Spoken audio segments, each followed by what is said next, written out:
विशाल दिव्य मकबरा एक पर्वत श्रृंखला के बीच में स्थित था। क्रूर मंत्र एक क्रूर आभा उत्सर्जित कर रहे थे। वे सैकड़ों लाखों वर्षों से दिव्य समाधि की रक्षा कर रहे थे। अनगिनत नियम आकाश में संघनित होने लगे। यह ज्ञात नहीं था कि यदि कोई इस स्थान पर साधना करता है तो महान दाव को समझना कितना आसान हो जाता है। इसलिए वे सभी प्रकट हुए थे। उस देवता की समझ फीकी दिखाई देगी। यहाँ तक एक लीजेंड विशेषज्ञ भी इस तरह के प्रलोभन का विरोध नहीं कर पाएगा। हालांकि शून्य में छिपे लीजेंड विशेषज्ञ ग्रेट दाव को समझने के मूड में नहीं थे।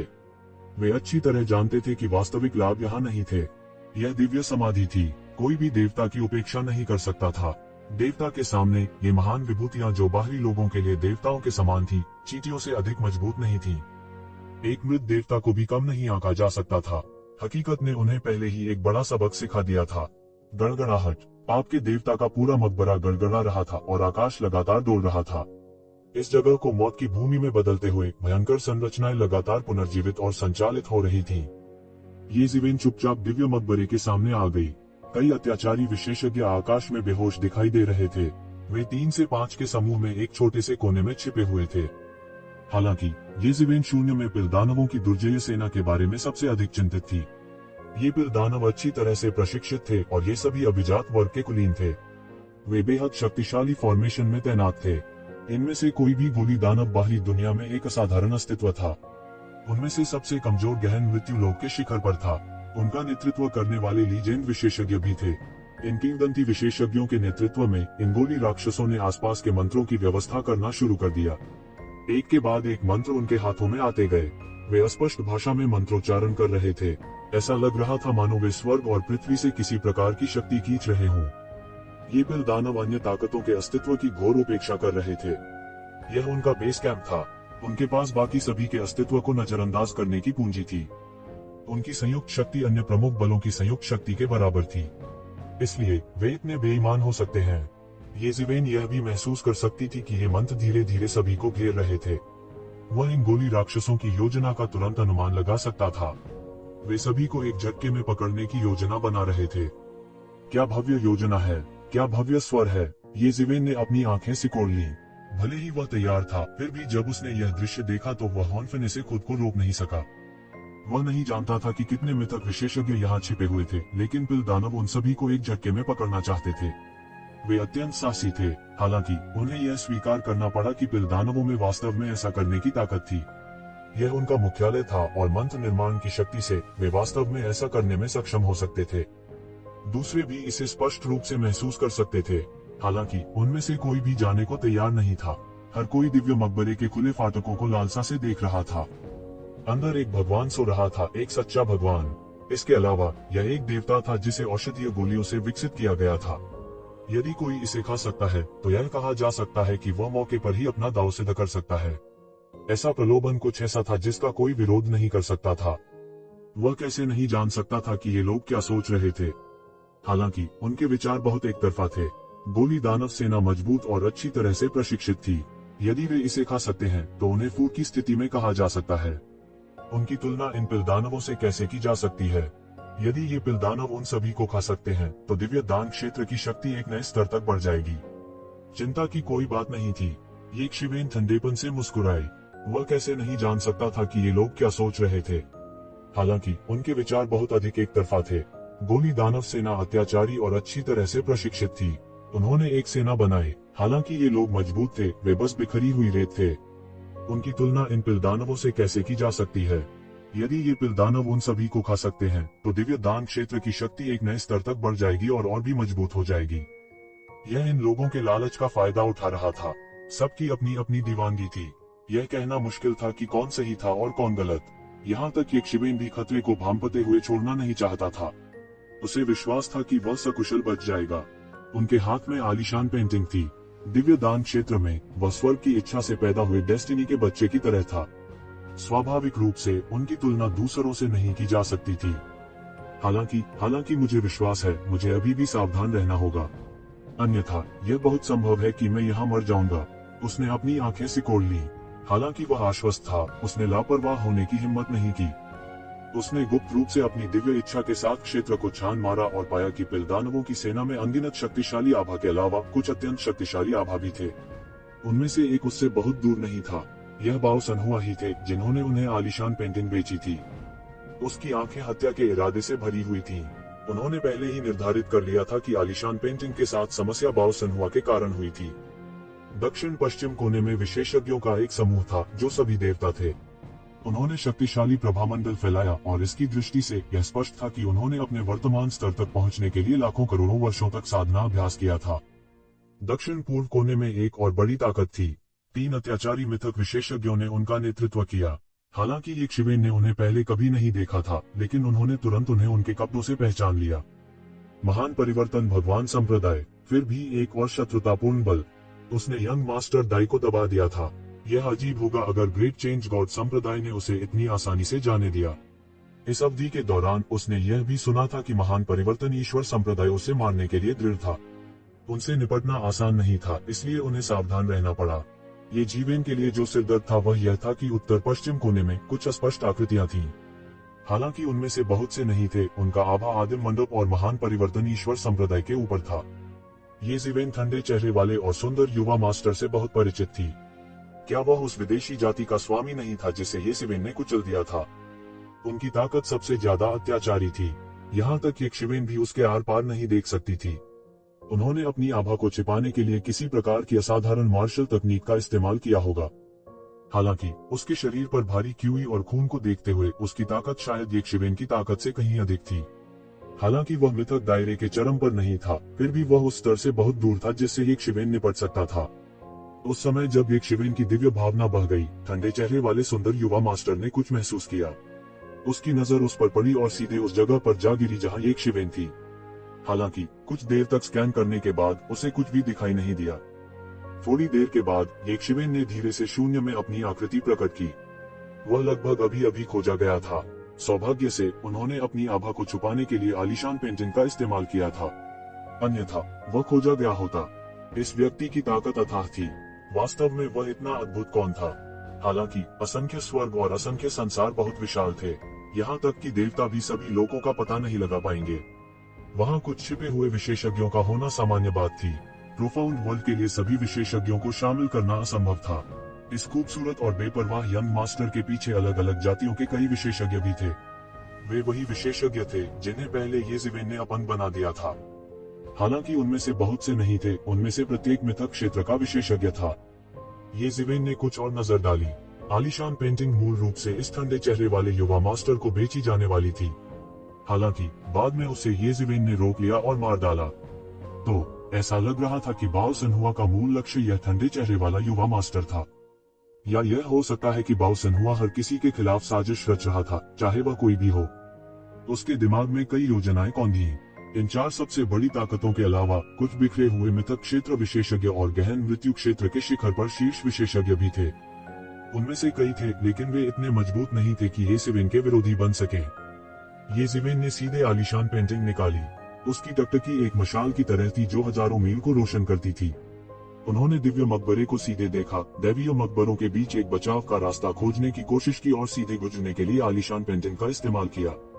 वह इन लोगों से बिल्कुल भी मुकाबला नहीं करना चाहता था। यह दिव्य समाधि वास्तव में अद्भुत है। हालांकि यह अनायास बना था, यह एक प्राकृतिक अशुभ गठन है। मानव निर्मित गठन के स्वामी द्वारा व्यवस्थित कई संरचनाएं इस प्राकृतिक संरचना की तुलना में केवल बकवास हैं। ये जीवेन ने थोड़ी देर के लिए देखा और अपनी निगाहें हटा ली। उसे कोई खामी नहीं मिली और वह थोड़ा खेद महसूस किए बिना नहीं रह सका। कई वैकल्पिक रूप थे। भले ही संरचनाओं के बारे में ये जीवेन की वर्तमान समझ को एक मास्टर कहा जा सकता है, लेकिन जब उसने इतनी घनी रूप से भरी हुई घातक संरचनाओं को देखा तो वह अपनी खोपड़ी में झुंझुनी महसूस किए बिना नहीं रह सका। उसे कोई खामी नहीं मिली। हालांकि वह जल्दी में नहीं था। इन बड़े शॉट्स ने अभी तक कोई चाल नहीं चली थी। स्वाभाविक रूप से वह लापरवाही से काम नहीं करेगा। आखिरकार बहुत सारे छिपे हुए विशेषज्ञ थे।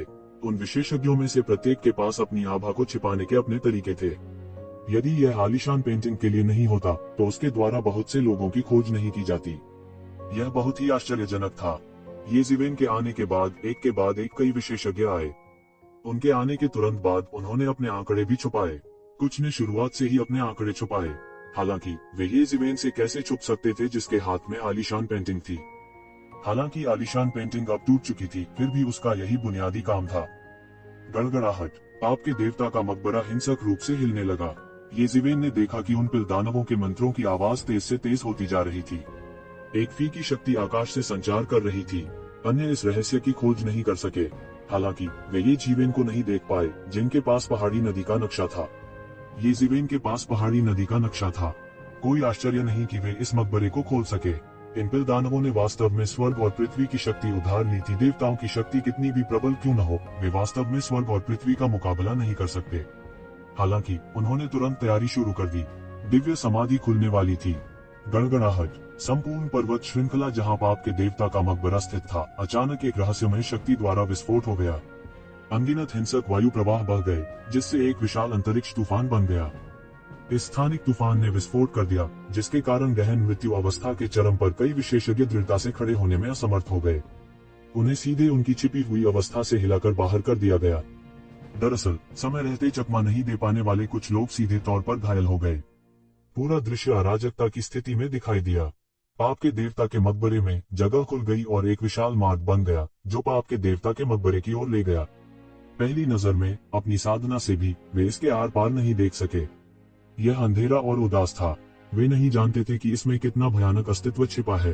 वे केवल हल्के से महसूस कर सकते थे कि कोई शक्तिशाली आभा अंतरिक्ष तूफान के साथ बाहर आ रही है। येज़ेबेल का आंकड़ा थोड़ा हिल गया और यह अंतरिक्ष तूफान पूरी तरह से हल हो गया। येज़ेबेल अपने भीतर छिपे एक अकल्पनीय अत्याचारी अस्तित्व को भी महसूस कर सकते थे। ऐसा लगता था कि विकास के अनगिनत वर्षों के बाद दिव्य मकबरे में कुछ असाधारण अस्तित्व का जन्म हुआ था। स्वोश। इस समय किसी ने पहले ही मोर्चा संभाल लिया था। वह व्यक्ति कोई और नहीं बल्कि गंभीर चेहरे वाले युवा मास्टर थे। उसने और उसके पीछे के मिथक विशेषज्ञ ने लगभग बिजली की गति से हमला करने का बीड़ा उठाया। वे सीधे पाप के देवता के मकबरे में पहुंचे और जल्द ही गायब हो गए। इस दौरान सभी ने रिएक्ट किया। मकबरे के खुलने का फायदा उठाते हुए हर कोई प्रकाश की धारा में बदल गया और सीधे अंदर चला गया। उनमें से कुछ ऐसे भी थे जिन्हें अनुभव था। बात बस इतनी थी कि बहुत कम लोग थे जो पहले प्रवेश कर चुके थे, इसलिए वे हार गए। इस बार इतने लोगों के एक साथ प्रवेश करने से स्थिति स्वाभाविक रूप से पहले से भिन्न थी। प्रिमोडियल कैस pavilion, the great change god sect और कई अन्य शक्तिशाली विशेषज्ञों सहित कई विशेषज्ञ सभी एक पल में दिव्य समाधि में पहुंच गए। तो ज़िवेन को प्रवेश करने की कोई जल्दी नहीं थी। वह जल्दी में नहीं था। पर्वतीय नदी मानचित्र हाथ में होने के कारण यह उसका सबसे बड़ा लाभ था। यहाँ तक दैवीय मकबरे में भी उन्हें दूसरों पर बढ़त हासिल थी। भीड़ के अंदर जाने के बाद वह आखिरकार पिल मॉन्स्टर की सेना के सामने घुस गया, जिसने पाप के देवता के मकबरे के प्रवेश द्वार को अवरुद्ध कर दिया। विदेशी विशेषज्ञों को एक के बाद एक भागते देख पिल दानवों ने उनके चेहरों पर गंभीर मुस्कान दिखाए। इन बाहरी लोगों को मौत के मुंह में जाने दो। दुनिया भर के विशेषज्ञों को ठंडी आंखों की जोड़ी ने देखा, जो भाग गए थे। दोनों पक्षों की अपनी अपनी योजनाएं थी। भले ही वे जानते थे कि यह खतरनाक था, उनके लिए इस तरह के प्रलोभन का विरोध करना कठिन था। येज़ेबेल सीधे अंदर घुसी और अचानक महसूस किया कि पूरी जगह अंधेरे में डूब गई है। यह एक अंधेरा स्थान था और यहाँ तक कि सूर्य का प्रकाश भी इसमें प्रवेश नहीं कर सकता था। फूश फूश फूश। प्रकाश की अत्याचारी किरणें बह गईं। येज़ेबेल ने अभी प्रवेश किया ही था कि उसने देखा कि कुछ भी डेथ रियल्म विशेषज्ञ मौके पर ही फट गए और तुरंत मर गए। अंधेरे में कई अत्याचारी अस्तित्व गुस्से से दहाड़ते हैं। फिर मूसलाधार बारिश की तरह काली रोशनी की किरणें बरसने लगीं। प्रोफाउंड डेथ स्टेज के चरम पर कई विशेषज्ञ समय पर प्रतिक्रिया करने में असमर्थ थे और सीधे तौर पर प्रभावित हुए थे। बेशक वे फट गए। यहाँ तक कुछ लेजेंड विशेषज्ञ भी प्रभावित हुए थे। हम्फ। अंधेरे में एक जोर की खनखनाहट की आवाज आई। फिर एक पल में पूरी जगह अचानक से जगमगा उठी। उन्होंने देखा कि ठंडे चेहरे वाले आदमी ने एक झंडा निकाल लिया है और अचानक एक लहर के साथ आसमान चमकने लगा। और इसी क्षण सभी ने स्पष्ट रूप से देखा कि वह वस्तु क्या थी। यह एक फीकी सी दिखने वाली काली आकृति थी और इसके शरीर से हल्की सी काली और बुरी आभा निकल रही थी।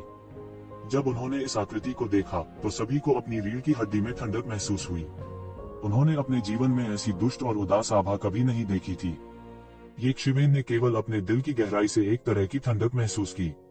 यह अतुलनीय रूप से उदास और दुष्ट था। यहाँ तक सबसे अंधेरी शैतान जाति या यहाँ तक उन लाशों को भी जिन्हें दुनिया ने छोड़ दिया था, उन्हें इतना बुरा महसूस नहीं कराया था।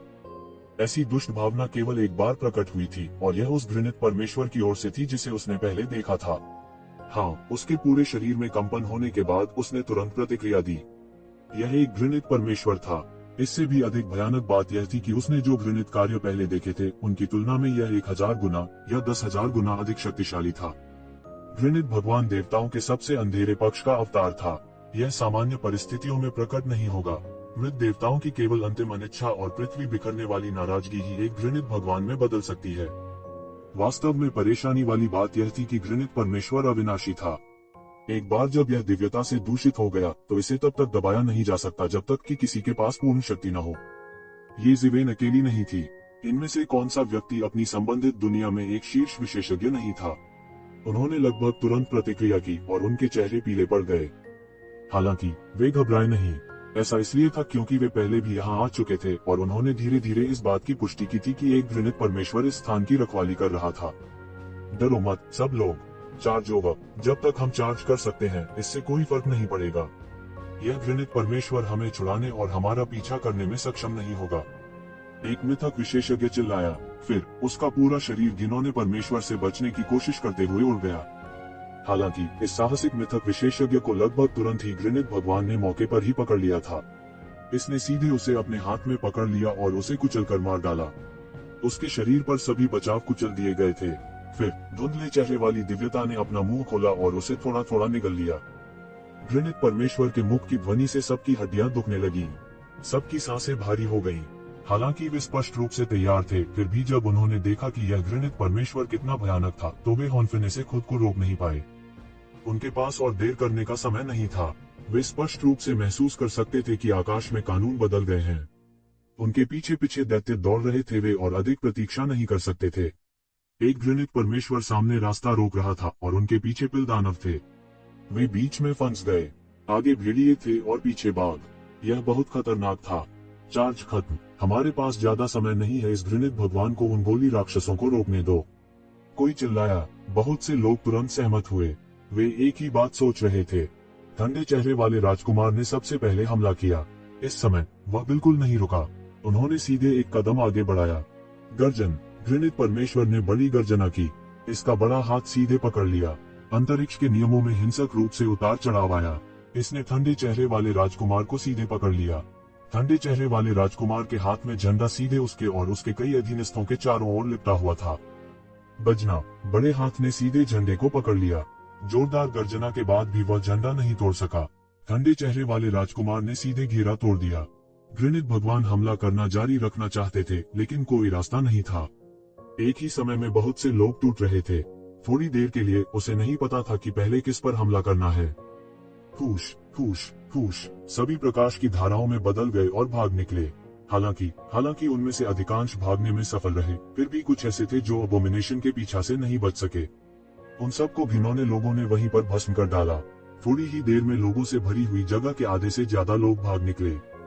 इस समय यक्षवेन अंत में चले गए। वह भागा नहीं, इसके बजाय वह सीधे घृणित परमेश्वर की ओर दौड़ा।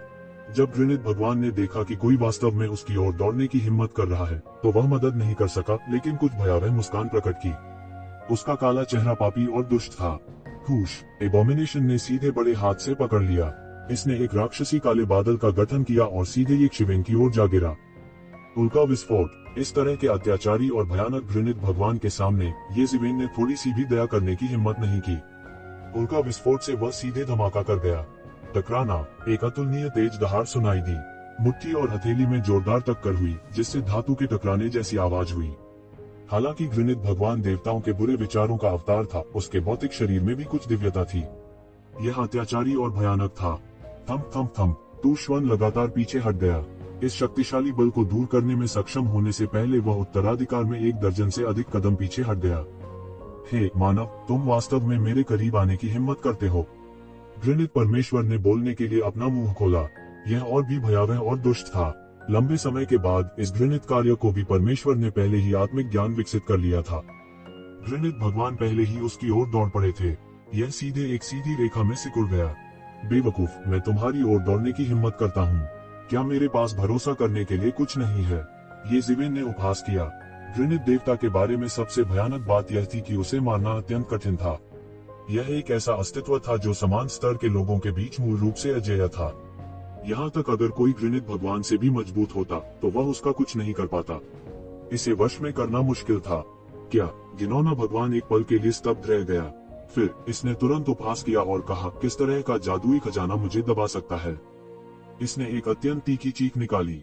एक शिवेन के शरीर पर अचानक एक साधारण और बिना अलंकृत दर्पण दिखाई दिया। यह दानव को दबाने वाला दर्पण था। कुल मिलाकर ये शिवेन के पास मौजूद कई जादुई खजाने के बीच दानव को दबाने वाले दर्पण को बहुत शक्तिशाली नहीं माना गया था। हालांकि दानव दमन शहर के लोगों ने एक बार इस दानव दमन दर्पण का उपयोग घृणित भगवान को दबाने के लिए किया था। इसने उस पर गहरी छाप छोड़ी थी। दानव को दबाने वाला दर्पण उसके हाथों में आ जाने के बाद उसने कभी इसका उपयोग नहीं किया था।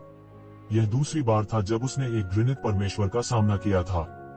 प्रकाश की एक किरण सीधे दानव दमन दर्पण से निकली। कानूनों के उतार चढ़ाव की झड़ी लग गई। इसने सीधे अंतरिक्ष में प्रवेश किया और घृणित देवता के शरीर पर विस्फोट किया। अबोमिनेशन जोर से चिल्लाया। यह अंतहीन चिल्लाया। इसकी आंखों में अगम्य भयावहता थी। इसके शरीर में सीधे एक बड़ा छेद कर दिया गया था।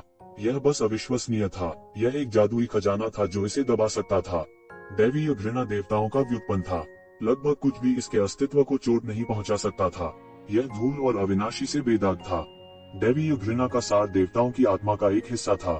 साधारण यंत्र उसे बिल्कुल चोट नहीं पहुंचा सकते थे। भले ही वे इसे अपनी शक्तिशाली क्षमताओं से नुकसान पहुंचा सकते हैं, इसे मारना बिल्कुल मुश्किल होगा। लेकिन यह दानव दमन करने वाला दर्पण अलग था। यह वास्तव में दैवीय घृणा को दबा सकता है। यहाँ तक एक शिवेन के मन में भी इस तरह की क्षमता के लिए सम्मान का एक नया स्तर था। उन्होंने गुप्त रूप से यह भी अनुमान लगाया था कि इस दानव दमन दर्पण की शायद अन्य अज्ञात उत्पत्ति थी, अन्यथा उसके लिए ऐसी क्षमता होना असंभव होगा। लेकिन अब इस बारे में सोचने का कोई मतलब नहीं था। ये शिवेन ने सीधे तौर पर अपने विचारों पर लगाम लगाए। दिव्य घृणा चिल्लाया। पहली बार इसकी आंखों में घबराहट की चमक आई। यह नहीं पता था कि यह शख्स कौन है। उनके पास वास्तव में ऐसा उपकरण था जो इसे रोक सकता था। उसके मन में अनगिनत डरावने विचार कौंधने लगे। हालांकि यह केवल एक दैवीय घृणा थी, यह देवताओं का व्युत्पन्न था। हालांकि यह कभी नहीं छोड़ा था। यह ज्ञानी और स्वाभाविक रूप से असाधारण भी था। यह लगभग तुरंत सभी प्रकार की संभावनाओं के बारे में सोच सकता था। लेकिन चाहे कोई भी संभावना क्यों न हो, वह इसे हल्के में नहीं ले सकता था। उसके पीछे सीटी की आवाज तेज से तेज होती जा रही थी। पिल दानव सेना तेजी से आ रही थी। एक शिवेन की अभिव्यक्ति ठंडी हो गई। ज्यादा समय नहीं बचा था। वह अपने कपड़े उतारना जारी नहीं रख सका। अचानक एक ठंडी चीख सुनाई दी। उसके हाथ में दानवों का दमन करने वाला दर्पण एक विस्मयकारी प्रकाश से प्रज्वलित हो गया। इसने स्वर्ग और पृथ्वी को हिला दिया। एक के बाद एक प्रभामंडल फैल गया। द डिवाइन एबोमिनेशन ने महसूस किया कि उसका पूरा शरीर इन प्रभामंडलों से प्रकाशित हो रहा है। फिर दिव्य प्रकाश की किरणें सीधे नीचे आ गईं। हुश! द डिवाइन एबोमिनेशन चिल्लाया और जल्दी से भाग गया। एक शिवेन इसे कैसे जाने दे सकती थी? पिछली बार एक दैवीय घृणा को भस्म करने के बाद उसकी साधना में बहुत सुधार हुआ था। वह इस बार इसे कैसे जाने दे सकता है? यह दैवीय घृणा उससे कहीं अधिक शक्तिशाली थी जिसे उसने पिछली बार निगला था। टकराना। हालांकि दैवीय घृणा जल्दी से भाग गई, लेकिन दानव दमन दर्पण द्वारा बंद किए जाने के बाद उसके पास बचने का कोई रास्ता नहीं था। यह सीधे मौके पर बमबारी की गई थी। दिव्य घृणा चिल्लाया। इसके शरीर में एक बड़ा छेद फूट गया था। यह अंतहीन चिल्लाया और जमीन पर लुढ़क गया। शिवेन ने संकोच नहीं किया। उसके हाथ में दानव को दबाने वाला दर्पण उड़ गया और तेजी से घूमने लगा। फिर इसने दैवीय घृणा को दबा दिया। एक क्षण में दैवीय घृणा दानव दमन करने वाले दर्पण में दब गई। शिवेन ने अपनी आंखें सिकोड़ ली और सीधे दानव को दबाने वाले दर्पण को स्वर्गीय स्रोत दर्पण में संग्रहित कर लिया। उसने अभी तक दैवीय घृणा को परिष्कृत नहीं किया था क्योंकि उसके पास पर्याप्त समय नहीं था। वह केवल पहले इसे दबा सकता था। दानव को दबाने वाले इस दर्पण की शक्ति उसकी कल्पना से कहीं अधिक शक्तिशाली थी। ऐसा लगता था कि इन बुरी आत्माओं के खिलाफ एक सहज और भयानक निरोधक क्षमता है।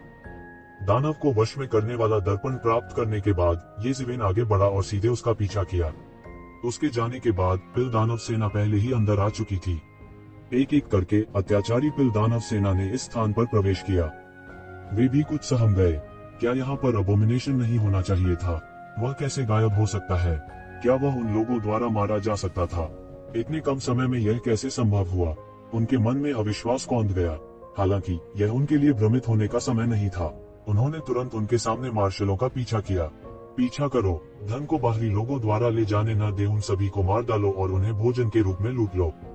इस समय ये शिवेन ने पहले ही अपने दानव पंखों को खोल दिया था और अंतरिक्ष की परतों के माध्यम से शटल करना शुरू कर दिया था। यद्यपि दैवीय मकबरा बाहर से बहुत बड़ा दिखता था, लेकिन अंदर प्रवेश करने के बाद उन्होंने महसूस किया कि दैवीय मकबरे का आकार बाहर से देखने लायक नहीं था। उसे नहीं पता था कि दिव्य मकबरे के अंदर अंतरिक्ष की कितनी परतें हैं। यह एक विशाल दुनिया की तरह विशाल और असीम था। ऐसा इसलिए था क्योंकि वह देवताओं की शक्ति से बहुत प्रभावित था। भले ही देवता मर गए हों, फिर भी वे ऐसा अविश्वसनीय दृश्य बना सकते थे। उनकी ताकत से इसे हासिल करना असंभव था। देवताओं की शक्ति वास्तव में अविश्वसनीय थी। दिव्य मकबरे के अंदर अनगिनत वर्षों से आध्यात्मिक ऊर्जा द्वारा पोषित किया गया था। यह अज्ञात था कि स्वर्ग और पृथ्वी के कितने खजाने पैदा हुए थे। उन्होंने ड्रैगन नसों का गठन किया और हर जगह घुस गए। इन विदेशी विशेषज्ञों ने अभी अभी दिव्य समाधि में प्रवेश किया था और लगातार युद्ध करना शुरू कर दिया था। स्वर्ग और पृथ्वी के इन खजानों के लिए लड़ने के लिए उन्होंने एक गहन युद्ध छेड़ दिया था। इन विशेषज्ञों में सबसे कमजोर गहन मृत्यु क्षेत्र के चरम पर थे। उनमें मिथक क्षेत्र के विशेषज्ञों की कोई कमी नहीं थी। जब उन्होंने अपनी पूरी ताकत से हमला किया तो यह कल्पना करना आसान था कि आसमान और धरती हिल जाएगी। आसमान में हिंसक लहरें थीं। यदि यह दैवीय मकबरे में लहरों को दबाने वाली अनगिनत संहार संरचनाओं के लिए नहीं होता तो पूरी कब्र पूरी तरह से ढह जाती। ये अत्याचारी अस्तित्व थे जो ग्रहों को भी नष्ट कर सकते थे। जब उन्होंने अपनी पूरी ताकत से हमला किया तो ताकत हैरान करने वाली थी। बूम बूम बूम, जोरदार धमाकों की आवाज गूंजी और कई जगह चिथड़े उड़ गए। हालांकि और भी लोग केंद्र की ओर भाग रहे थे। एक पौराणिक भगवान को वहां दफनाया गया था, एक ऐसा अस्तित्व जो दिव्य अमृत के साथ एक ईश्वर बन सकता है। अनगिनत फायदे थे, उसके मुकाबले ये कुछ भी नहीं थे। इसलिए जो अभी भी लड़ रहे थे वे सभी गहन मृत्यु क्षेत्र के शिखर पर विशेषज्ञ थे। वे बहुत स्पष्ट थे कि दिव्य अमृत का उनसे कोई लेना देना नहीं था। मिथक क्षेत्र के उन विशेषज्ञों में से कोई भी उन्हें आसानी से मार सकता था। उन्होंने यह जोखिम उठाने की हिम्मत नहीं की। मिथक क्षेत्र के उन विशेषज्ञों के विपरीत जो तेजी से इधर उधर भाग रहे थे, ये शिवेन बिल्कुल भी चिंतित नहीं थे। ऐसा इसलिए था क्योंकि उनके हाथ में आलीशान नक्शा था। वह स्पष्ट रूप से महसूस कर सकता था कि दिव्य अमृत किसी के द्वारा नहीं लिया गया था। इतना ही नहीं, वह महसूस कर सकता था कि उसके पीछे मौजूद पैलेट दानव सेना और करीब आ रही थी। पैलेट दानव सेना के साथ चाहे वे लोग कितने भी चतुर क्यों न हो, यह बेकार होगा। उनके लिए पैलेट दानव सेना से आसानी से बचना नामुमकिन था। इसके अलावा ठंडे दिखने वाले चाइल्ड, बाउसनहुआ और अन्य सामान्य लोग नहीं थे।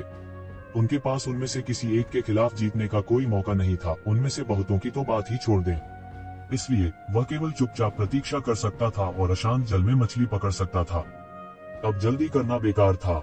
यदि वह पिलदानव सेना को नहीं हरा सका तो सब कुछ व्यर्थ हो जाएगा। इसलिए वह जल्दबाजी में नहीं थे। उसने पाप के देवता के मकबरे में धन इकट्ठा करना शुरू किया। यह अज्ञात था कि पाप के देवता के मकबरे को कितने वर्षों के लिए छोड़ दिया गया था। धर्म के प्रभाव के तहत समृद्ध आध्यात्मिक क्यूई ने सीधे जुबान कोर का गठन किया था। एक नजर में अनगिनत जुबान कोर थे। वह स्वाभाविक रूप से अपने पीछे पिलदानव सेना के लिए इन जुबान कोर को नहीं छोड़ेगा। उन सभी को उसके द्वारा एकत्र किया गया था। त्यान्युवान मिरर को खोलने के बाद जिस गति से उसने हुआन कोर एकत्र किया वह अतुलनीय रूप से तेज थी। उसके द्वारा करोड़ों हुआन कोर एकत्र किए गए थे। रास्ते में ये हुआन कोर गोभी की तरह थे जिसे कोई नहीं चाहता था और उसके द्वारा काटा गया था। रास्ते में गहन मृत्यु क्षेत्र के शिखर पर कुछ विशेषज्ञ थे जो स्वयं को रोक रहे थे। हालांकि उनकी तुलना ये शिवेन से कैसे की जा सकती है। उन्हें शुरू से ही ये शिवेन ने उड़ाते हुए भेजा था। उनकी तुलना उनसे नहीं की जा सकती थी। गहन मृत्यु क्षेत्र के शिखर पर वे विशेषज्ञ घृणा में अपने दांत पीस रहे थे। एक लीजेंड विशेषज्ञ उनके साथ घृणास्पद प्रतिस्पर्धा कर रहा था। क्या लीजेंड विशेषज्ञ के रूप में उनकी कोई गरिमा या गौरव था? उसने रास्ते में जुबान कोर एकत्र किया और दिव्य मकबरे के केंद्र की ओर दौड़ा। गोली दानव सेना की टिड्डी जैसी सेना की तुलना में ये शिवेन की दक्षता स्वाभाविक रूप से हीन थी। उसने रुकने की हिम्मत नहीं की, अन्यथा गोली दानव सेना उसे पकड़ लेगी। हालांकि फिर भी उसने 1 अरब हुआन करोड़ जमा किए थे। हालांकि वह इतने भाग्यशाली नहीं थे। वह गोली दानव सेना द्वारा पकड़ा नहीं गया था। इसके बजाय उसे एक लीजेंड विशेषज्ञ ने उसके सामने रोक दिया। यह कोई और नहीं बल्कि वृद्ध, मध्य और युवा लीजेंड विशेषज्ञ थे।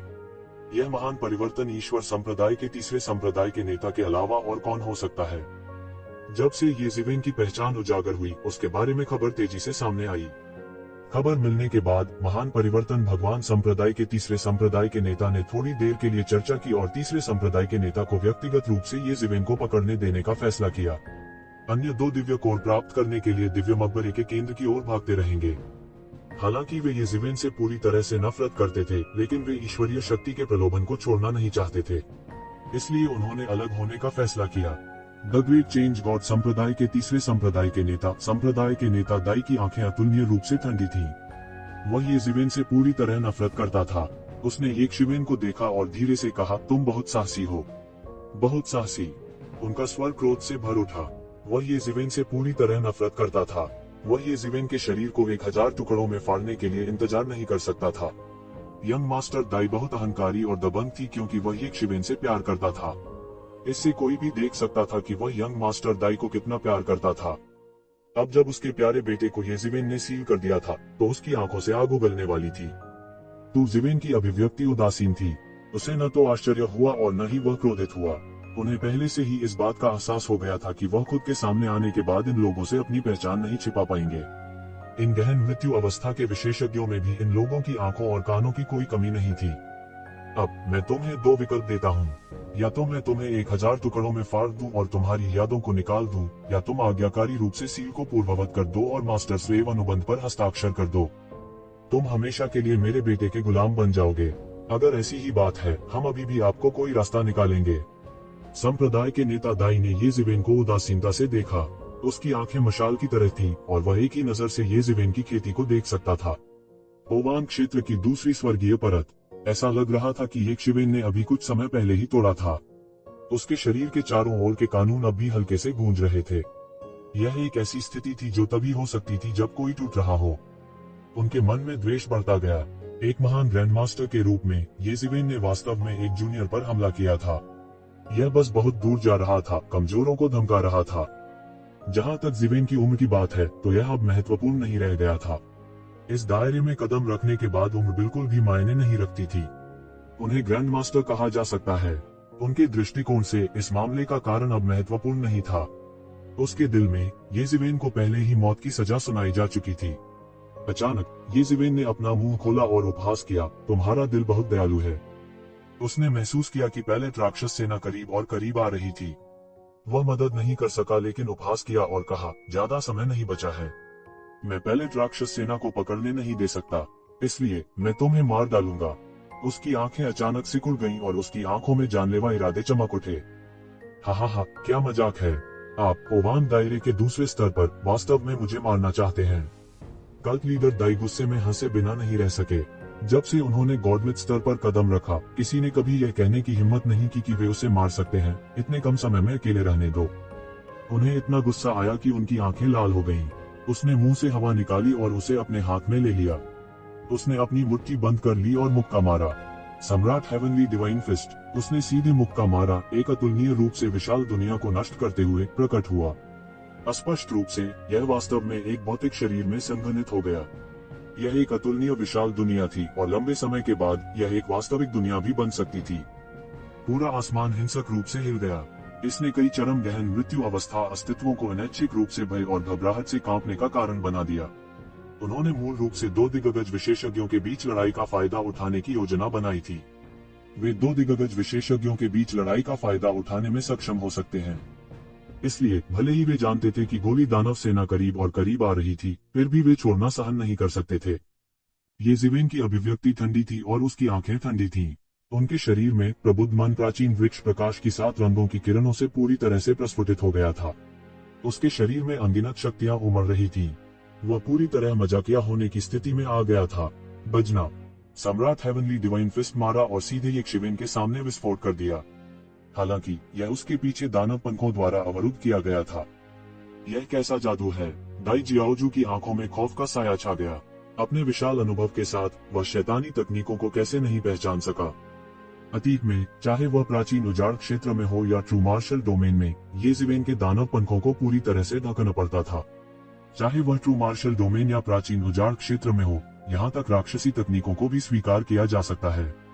ऐसा इसलिए था क्योंकि जो लोग राक्षसी तकनीकों का अभ्यास करते थे वे ज्यादातर राक्षस जाति के पिछलग्गू बन जाते थे और दानव पूजा धर्म की एक शाखा बन जाते थे। उसके कारण उसे बहुत सावधान रहना पड़ा। लेकिन अब जब वह एक देवी देवता थे तो कोई भी ऐसा नहीं था जो उन्हें आदेश देने की हिम्मत करता, इसलिए उन्हें चिंता करने की कोई जरूरत नहीं थी। देवत्व को छुपाए बिना दानव पंथ पूरी तरह से प्रकट हो गए थे। काले पंथ लगातार शून्य में फड़फड़ाते थे और उसका शरीर एक राजसी आभा से घिरा हुआ था। हालांकि डेविल विंग्स डेविल वेस की एक साधना पद्धति थी, यह भूतकाल में डेविल किंग की साधना पद्धति थी। इस स्तर तक साधना करने के बाद अच्छाई या बुराई जैसी कोई चीज नहीं थी। भले ही यह डेविल वेस की साधना पद्धति थी, यह शक्तिशाली भी थी। यह सिर्फ इतना था कि ऊर्जा विशेषता अलग थी। वह एक पतित देवदूत की तरह आकाश में नाचने लगा। उसकी आंखें साफ और ठंडी थीं और उसका चेहरा नाजुक और सुंदर था। वह अतुलनीय रूप से ठंडा लग रहा था। ये जिवेन की हालत देखकर हर कोई दंग रह गया। ये जिवेन की अज्ञात स्थिति की तुलना में दाई जियाओजू की प्रतिष्ठा निस्संदेह बहुत अधिक थी। वह एक अनुभवी गॉडमिथ विशेषज्ञ थे और ग्रेट चेंज गॉड कल्ट के तीसरे जियाओजू भी थे। लोग जानना चाहते थे या नहीं, वे सभी जानते थे कि दाई जियाओजू कितनी शक्तिशाली थी। लेकिन इतना शक्तिशाली मुक्का अप्रत्याशित रूप से ये शिवेन द्वारा तोड़ा गया। ये शिवेन की ताकत लोगों की कल्पना से बहुत दूर थी। यह सिर्फ एक महत्वहीन कौशल है। तो क्या हुआ अगर यह एक राक्षसी तकनीक है? दाई जियाओजू ने अपने दिल की घबराहट को दबा दिया। डेविल रेस स्वर्ग की सबसे बड़ी रेसों में से एक थी। उन्होंने कई सम्राट राजा पैदा किए थे। एक साधारण जाति उन्हें कैसे देख सकती है? डेविल रेस की विरासत एक साधारण रेस से बहुत आगे थी। यह असाधारण रूप से शक्तिशाली था। अन्यथा डेविल रेस स्वर्ग में आतंक नहीं बन जाती। उन्होंने सीधे एक और मुक्का मारा। यह सम्राट स्वर्गीय दिव्य मुट्ठी फिर से था। मुट्ठी के दबाव से सारी जगह गिर गई। सारे कानून एक झटके में धराशायी हो गए। जितने भी आक्रमण हुए वे सब दब गए। उन्होंने अपने शरीर पर आभा को नहीं छिपाया। ओवान दायरे के चौथे स्तर से संबंधित भयानक ताकत पूरी तरह से प्रदर्शित हुई थी। एक पल में यह सब फट गया, जिससे आकाश टूट गया। ज्यादा समय नहीं बचा है, मैं तुम्हें मार डालूंगा, ये जिवेन ने उदासीनता से कहा। तब कोई नहीं जानता था, लेकिन उसके शरीर पर एक अतिरिक्त शाही लबादा था। 5 सम्राटों के शामिल होने के साथ उसकी आभा कहीं से भी बहुत बढ़ गई और भी अधिक भयानक दायरे में चढ़ गई। और यह बंद नहीं हुआ। उसके पीछे एक विशाल आकृति धीरे धीरे उसके शरीर में विलीन हो रही थी। यह मुट्ठी सिद्धांत का अवतार था। इसने उसकी आभा को एक अत्यंत भयानक क्षेत्र तक बढ़ा दिया। पंथ नेता दाई का रंग बदल गया। उसके सम्राट हेवनली डिवाइन फिस्ट का यूं ही ये जिवेन ने स्वागत किया था। उसके बड़े हाथ ने सब कुछ दबा दिया था। उनकी दिव्यता से सब कुछ नष्ट हो गया था। यह उसके लिए बिल्कुल भी खतरा पैदा नहीं कर सकता था। वह वास्तव में पोवान दायरे के चौथे स्तर के शिखर पर चढ़ गया। वह उससे भी अधिक अत्याचारी था। दाई जियाओजू की आंखों में खून आ गया था। वह जानता था कि उसने शायद इस बार गलत गणना की थी। उसने लोहे की प्लेट को लात मारी थी। हालांकि यह पहले ही बहुत देर हो चुकी थी। वह केवल बाहर जा सकता था। उसने सीधे अपने हाथों को संघनित किया। उसके शरीर के चारों ओर अंतहीन मुट्ठी की ताकत फैल गई। यह उबल गया और मुट्ठी की ताकत का सागर बन गया। यह तुरंत एक शिवेन की ओर फटा। पहले की तुलना में यह कई गुना अधिक अत्याचारी था। इस बार वह बिल्कुल भी पीछे नहीं हटे। आसपास के कई अशुभ स्वरूप एक ही बार में पुनर्जीवित हो गए। यह ऐसा था जैसे उन्होंने इस शक्तिशाली विनाशकारी शक्ति को महसूस किया हो और वे सभी पुनर्जीवित हो गए हों। हालांकि ये जिवेन अभी भी भावहीन थी। उन्होंने एक कदम आगे बढ़ाया और पीछे नहीं हटे। इसके विपरीत वह आगे बढ़ा। वह चिल्लाया, सर्वोच्च सोने का कब्जा। आसपास की अदृश्य धातु विशेषता ऊर्जा एक उन्माद में दौड़ी और उसके शरीर में उड़ेल दी। इसने उनके पूरे व्यक्तित्व को धातु के आदमी जैसा बना दिया। उन्होंने अद्वितीय काटने की शक्ति के साथ विस्फोट किया। गड़गड़ाहट, आसमान में जोरदार टक्कर हुई। 2 महान देवता तुरंत एक शाश्वत टकराव में आ गए। दाई जियाओजू एक दिग्गज किंवदंती विशेषज्ञ थे। उनकी मार्शल शक्ति गहरी थी। यह अज्ञात था कि उसने कितने दसियों हजार वर्षों तक खेती की और जीवन के उतार चढ़ाव का अनुभव किया। दूसरी ओर, यद्यपि ये जिवेन युवा थे, उन्होंने कई दिग्गज विशेषज्ञों के सार और रक्त को निगल लिया था। उसकी युद्ध शक्ति निरंतर बढ़ती जा रही थी। टकराना, ये जिवेन के दोनों हाथ तेज तलवार की तरह थे। उसने दाई जियाओजू के हमले को सीधे काट दिया। यह तुरंत सफाई से टूट गया था। इसके तुरंत बाद ये जिवेन के हाथ मुट्ठी में बंध गए और सीधे दाई जियाओजू के शरीर की ओर उड़ गए। दरार, दाई जियाओजू के शरीर से अचानक हड्डियों के टूटने की आवाज निकली। वो सीधे एक शिवेन द्वारा मारा गया था। उसका उरुस्थि तुरंत टूट गया था और उसने सीधे मुंह से खून बहाया। उसकी दृष्टि धुंधली हो गई और उसका लगभग दम घुटने लगा। वह इतना मजबूत कैसे हो सकता है? दाई जियाओजू ने शून्य में मुश्किल से अपने फिगर को स्थिर किया। जब उसने ये शिवेन को देखा तो उसे अपनी आंखों पर विश्वास नहीं हो रहा था। वह बस एक राक्षस की तरह था। वह स्पष्ट रूप से देख सकता था कि एक शिवेन की आयु 1000 वर्ष की नहीं होनी चाहिए। इस उम्र में किंवदंती के दायरे में खेती करने में सक्षम होना उनके लिए पहले से ही एक बड़ा चमत्कार था। लेकिन उनकी तुलना वास्तव में उनके जैसे दिग्गज किंवदंती विशेषज्ञ से की जा सकती है जिन्होंने कितने वर्षों तक साधना की थी। क्या अब भी इस दुनिया में कोई न्याय था? वे अभी भी एक साथ कैसे खेल सकते हैं? इस समय उसे याद आया कि ये शिवेन ने अभी क्या कहा था। ये जिवेन डींग नहीं मार रही थी, वह वास्तव में ऐसा करना चाहती थी। उनकी नजर में एक लीजेंड विशेषज्ञ को थोड़े समय में मारा जा सकता था। इसके अलावा उसके पास वास्तव में इतनी ताकत थी। ऐसा अद्वितीय विशेषज्ञ किस संप्रदाय से आया है? उसने इसके बारे में पहले कभी नहीं सुना था। मनुष्यों की दुनिया में कितनी अमर विरासतें थीं। केवल स्वर्ग ही जानता था कि यह कौन सा था। ये शिवेन लगातार अपने पीछे शैतान के पंख फड़फड़ाती रही। हवा और गड़गड़ाहट की शक्ति बाहर निकली, जिससे एक विशाल डोमेन बना, आसपास के स्थान को सील कर दिया। वह उसे पूरी तरह से मार डालना चाहता था और उसे भागने का मौका नहीं देना चाहता था। यंग मास्टर दाई के साथ व्यवहार करते समय उन्होंने पहले ही दया दिखा दी थी, नहीं तो वह कचरा उसके हाथों पहले ही मर चुका होता। यदि महान परिवर्तन दैवीय संप्रदाय ने उसे दयालु शब्दों से मना लिया होता तो वह मुहर खोल देता। यह अफसोस की बात थी कि उन्होंने शुरुआत में इस सबसे विश्वसनीय तरीके का इस्तेमाल नहीं किया। शायद वे उसे मारने के लिए और इंतजार नहीं कर सकते थे। चूंकि यह मामला था, वह विनम्र नहीं होगा। मैं तुम्हारे साथ लड़ूंगा। दाई जियाओजू ने दहाड़ते हुए सीधे एक मुक्का मारा। मुट्ठी की ऊर्जा एक शिवेन की ओर हजारों मील फैल गई। टकराना, यह मुक्का सीधे एक शिवेन के शरीर पर लगा। इससे पहले कि वह खुश रह पाता, वह यह जानकर चौंक गया कि यद्यपि उसका पंच येजिवेन के शरीर पर फूटा था, इसने वास्तव में येजिवेन के 5 एम्परर्स बैटल आर्मर पर एक हल्की सी दरार का विस्फोट किया था। ये शिवेन पर इसका कोई असर नहीं पड़ा। उन्होंने केवल अवलोकन करने वाले व्यक्ति शास्त्र का थोड़ा संचालन किया। रियल युआन की एक बड़ी राशि की बहाली के तहत वह एक पल में लगभग ठीक हो गया था। यह कैसे हो सकता है? इस समय वह पहले की तरह एक शिवेन को नीची नजर से नहीं देख रहा था। उसका दिल घबराने लगा। मृत्यु का सामना करते समय एक महान गुरु भी एक सामान्य व्यक्ति से ज्यादा बेहतर नहीं होगा। तो जिवेन ने उपहास किया। ओवांग क्षेत्र के दूसरे स्तर पर कदम रखने के बाद उसकी ताकत अब पहले जैसी नहीं रही। अगर दाई जियाओजू का सामना करते हुए तलवार कला के हमशक्ल की मदद से भी वह अभी तक नहीं टूटा था, तो उसे डर था कि वह एक मुश्किल स्थिति में होगा। दाई जियाओजू को इतनी आसानी से कुचलने की तो बात ही छोड़ दीजिए। स्विश, ये जिवेन का फिगर एक पल में गायब हो गया। वह पहले ही एक पल में दाई जियाओजू के सामने दौड़ पड़ा और अपनी मुट्ठी बाहर निकाल ली। वह भयानक मुट्ठी ऊर्जा एक बाढ़ की तरह थी जो एक बांध के माध्यम से टूट गई थी, मूसलधार बारिश में बह रही थी। वह उसके साथ हवा में नहीं लड़े। आखिरकार दायरे का नुकसान था। अब सीधे तौर पर उसे हराने के लिए वह केवल अपने मजबूत शरीर पर भरोसा कर सकता था। टकराना, एक अतुलनीय रूप से जोर का धमाका हुआ और ग्रेट चेंज डिवाइन कल्ट के तीसरे भगवान ने एक रक्तदही कर्कश को छोड़ दिया, क्योंकि उसे उड़ते हुए भेजा गया था। उसकी छाती को येजिवेन ने छेद दिया था और उसका सुनहरा दिव्य रक्त छलक आया था। गहन मृत्यु क्षेत्र के शिखर पर वे विशेषज्ञ जो चुपचाप छिपे हुए थे और इस दृश्य को देख रहे थे, वे कांपने से खुद को रोक नहीं सकते थे। येजिवेन का देवता आभा फैल गया।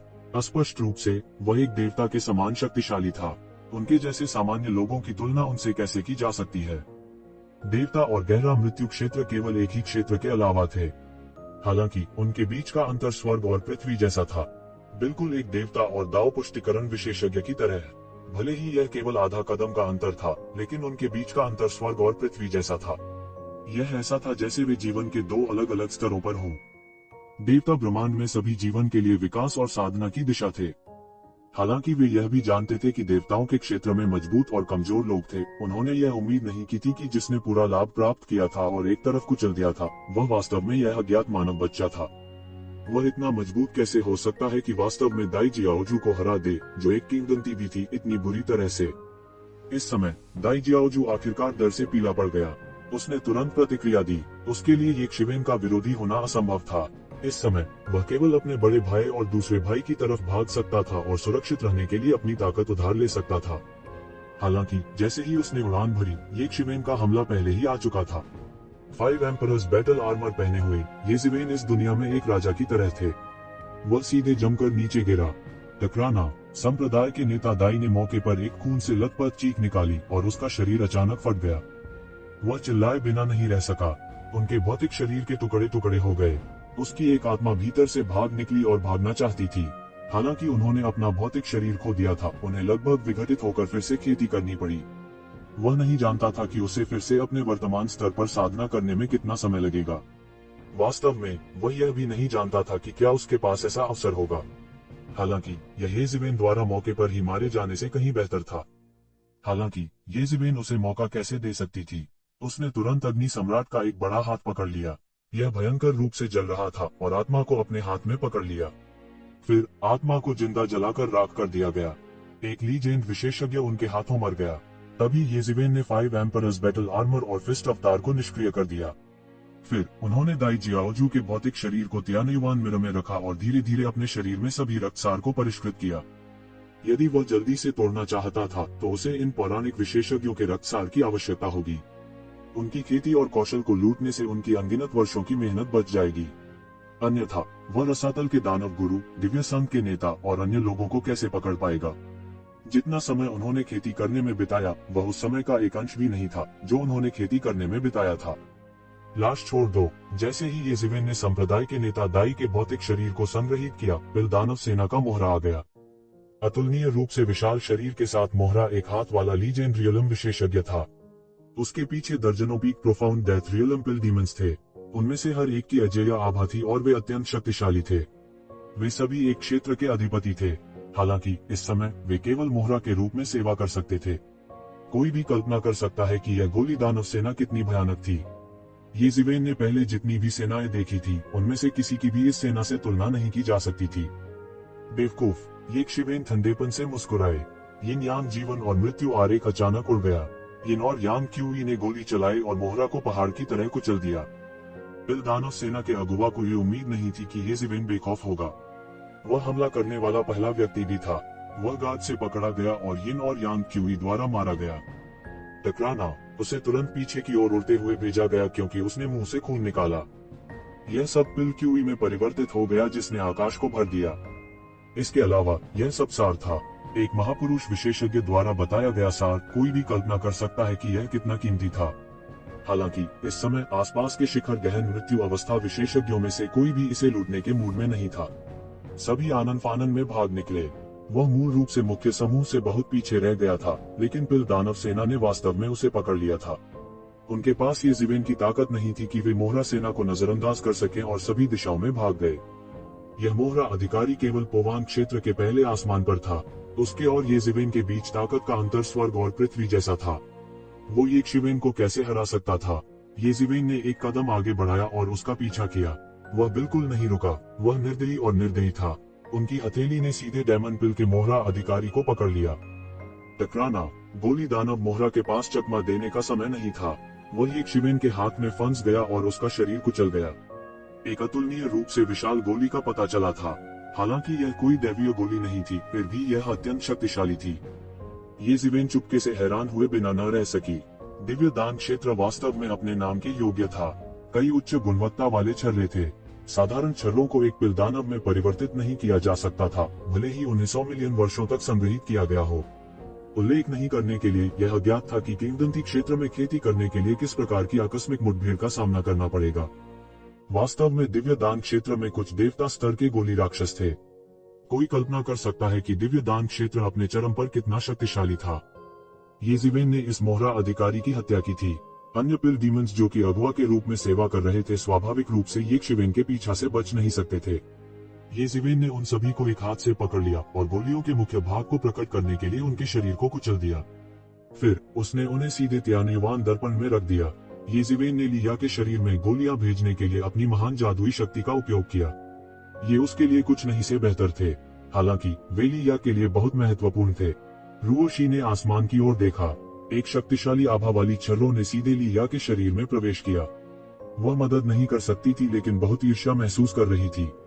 हालांकि वह यह भी जानती थी कि ईर्ष्या करना बेकार है। लिया और येज़िवेन के बीच का रिश्ता उसकी तुलना से बहुत दूर था। दूसरों के साथ अपनी तुलना करने से केवल एक ही क्रोधित होगा। अलग अलग लोगों के अलग अलग भाग्य थे, लेकिन अचानक उसने देखा कि गोलियों में से एक उसकी ओर उड़ रही है और फिर एक कोमल प्राइमर्डियल क्यूई के सहारे यह उसके शरीर में उड़ेल दी और फिर तुरंत एक शक्तिशाली ऊर्जा में बदल गई जो उसके अंगों और हड्डियों में चली गई और वास्तव में जबरदस्ती तोड़ना शुरू कर दिया। यह गहन मृत्यु क्षेत्र के शिखर पर एक गोली दानव वैंगार्ड का शरीर था। हालांकि केवल एक गोली थी, रुओशी के लिए यह अभी भी बहुत बड़ी थी, जो अभी अभी गहन मृत्यु क्षेत्र के मध्यवर्ती चरण में पहुंची थी। अगर उसने इसे खुद प्राप्त किया होता तो वह मौके पर ही पूरी तरह से फट जाती। हालांकि उसे जल्द ही पता चला कि कोमलवीर युआन ने वास्तव में उसे गोली की शक्ति को परिष्कृत करने में मदद करना शुरू कर दिया था। इस गोली दानव मोहरा की कई वर्षों की खेती को इस गोली में संघनित किया गया था। अब यह सब बाहर निकल आया था और उसके अंगों और हड्डियों में घुस गया था। येज़िवेन के रियल युआन की मदद से वह पहले ही बिना किसी चेतावनी के profound death realm advanced stage के बैरियर को पार कर चुकी थी और एक ही झटके में profound death realm advanced stage में पहुंच गई। वह स्वाभाविक रूप से स्तब्ध थी। उसने कभी नहीं सोचा था कि उसके पास वास्तव में इन कीमती छर्रों का एक हिस्सा होगा जिसकी बाहरी दुनिया में अत्यधिक मांग थी। हालांकि इसकी तुलना लिया से की जा सकती थी। लिया के दर्जनों छर्रे सीधे उसके शरीर में प्रवेश कर गए थे। पहले से ली जेन स्तर के विशेषज्ञ के रक्तसार के अलावा यह ऐसा था जैसे हिंसक ऊर्जा की लहर उसके शरीर में प्रवेश कर गई हो। यह बस इतना था कि इसे ये शिवेन ने सील कर दिया था। वह एक उच्च क्षेत्र में प्रवेश करने से कुछ ही दूर थी। हालांकि वह पहले से ही संतुष्ट थी। एक बाहरी व्यक्ति के रूप में उसने केवल कुछ दिनों के लिए एक शिवेन का अनुसरण किया था। फिर भी वह पहले ही प्रारंभिक गहन मृत्यु क्षेत्र उन्नत चरण से गहन मृत्यु क्षेत्र उन्नत चरण में प्रवेश कर चुकी थी। यह कुछ ऐसा था जिसकी उसने कभी कल्पना भी नहीं की थी। मूल रूप से उसने यह भी महसूस किया था कि उसे अपने जीवन काल में गहन मृत्यु क्षेत्र उन्नत अवस्था में कदम रखने का अवसर नहीं मिल सकता था। फिर भी उसने वास्तव में इसे इतनी आसानी से कर लिया था। उसे पता नहीं क्यों, लेकिन जब उसने अतीत में खेती की कठिन और खतरनाक यात्रा के बारे में सोचा तो उसका दिल अतुलनीय रूप से खट्टा हो गया। अपने स्वामी के संरक्षण के बिना उसे रास्ते में संघर्ष करना पड़ा। मास्टर, क्या आप इसे देखते हैं? रूओशी अब आपसे कम नहीं है। आंसुओं की दो धाराएं बेकाबू होकर बह निकली। वह नहीं जानती थी कि ये सिवेन के लिए ये कुछ भी नहीं थे।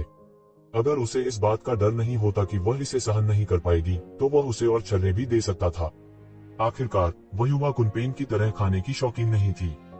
कुनपेन का जन्म एक विशेष काया के साथ हुआ था। वह कितना भी खा ले, उसका उस पर कोई असर नहीं पड़ता था। यह ऐसा भी था मानो दायरे की अड़चन बिल्कुल भी मौजूद नहीं थी।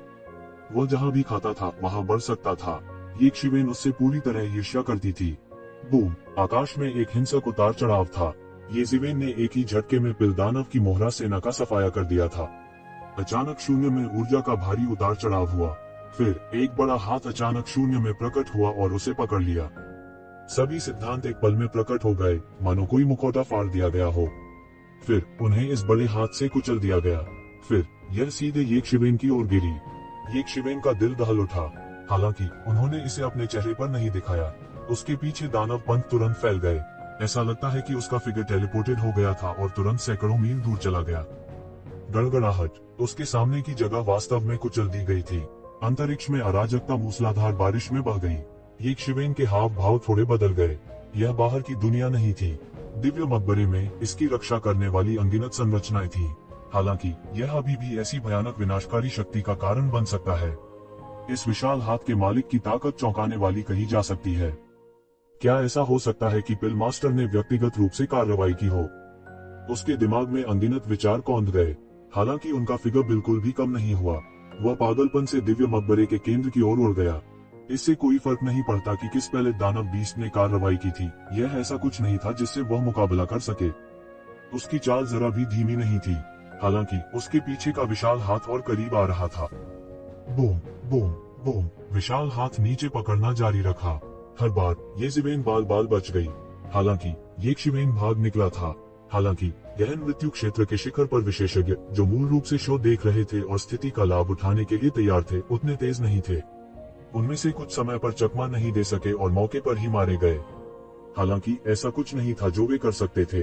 वे केवल ये शिवेन को कोस सकते थे जो धीरे धीरे और दूर होता जा रहा था। तो शिवेन ने इस समय किसी भी आकस्मिक चोट की परवाह नहीं की।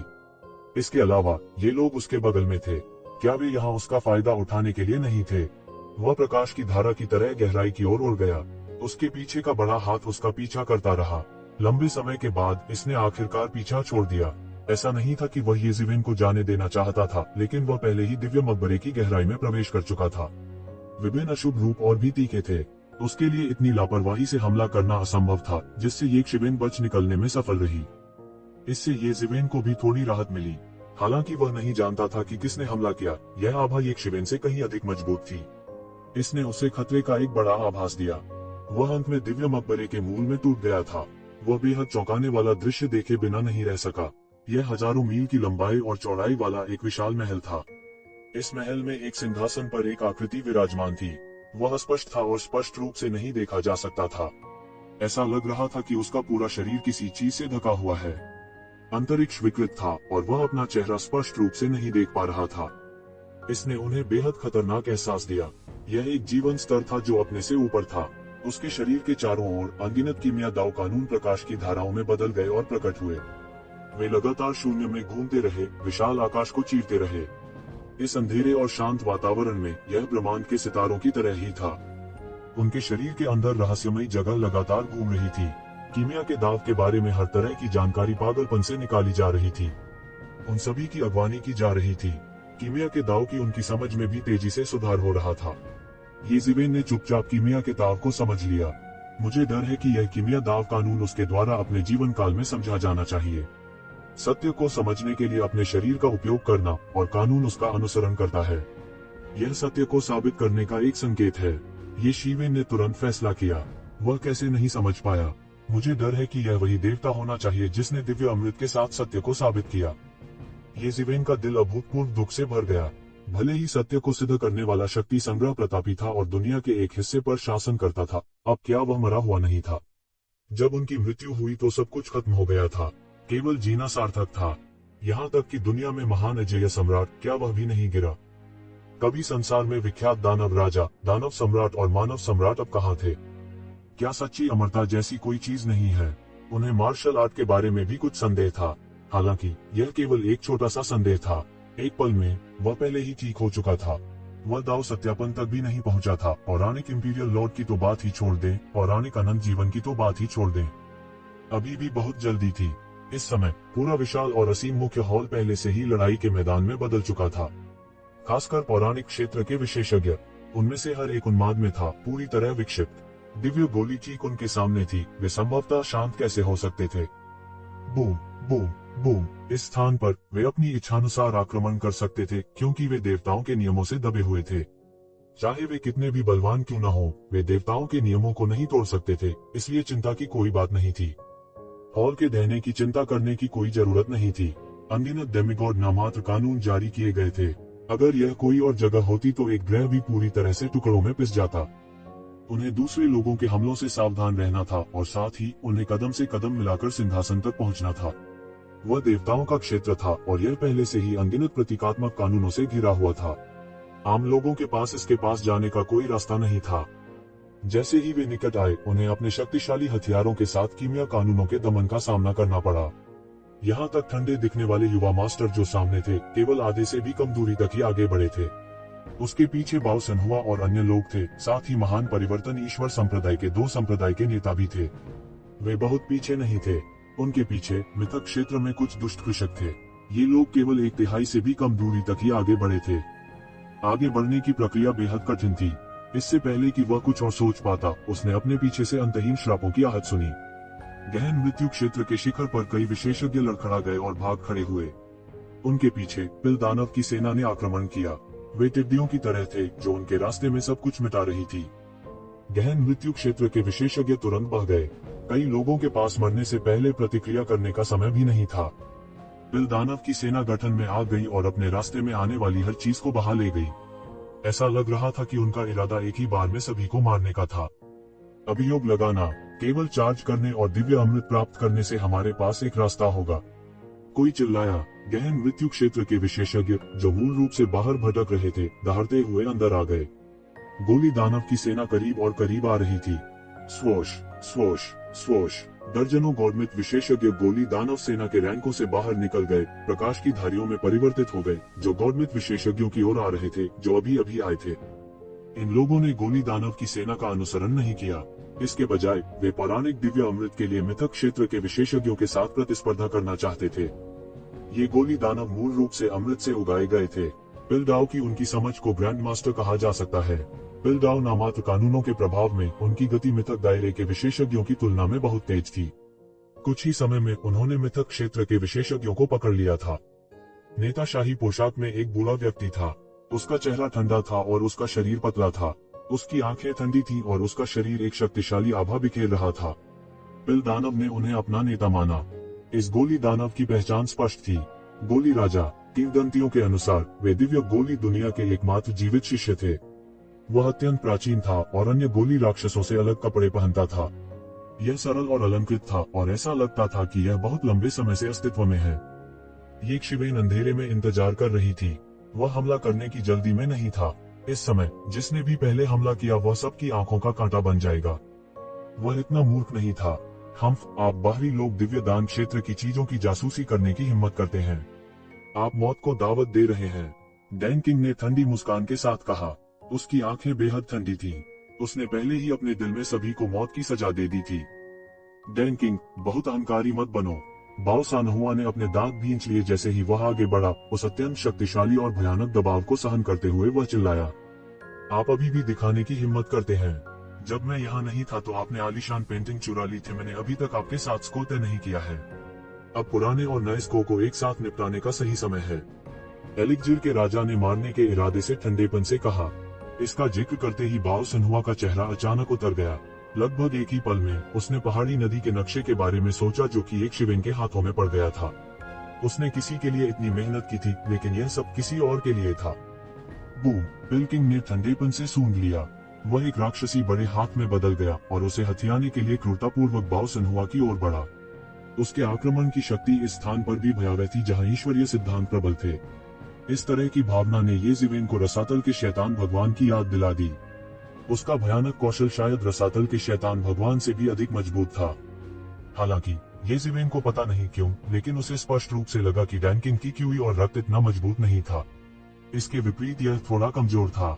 यह चरम पर पहुंचने के बाद गिरावट जैसा था। आक्रमण करना!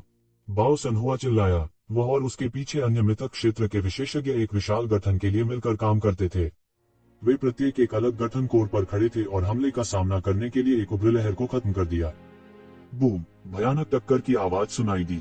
यह देवताओं की टक्कर थी।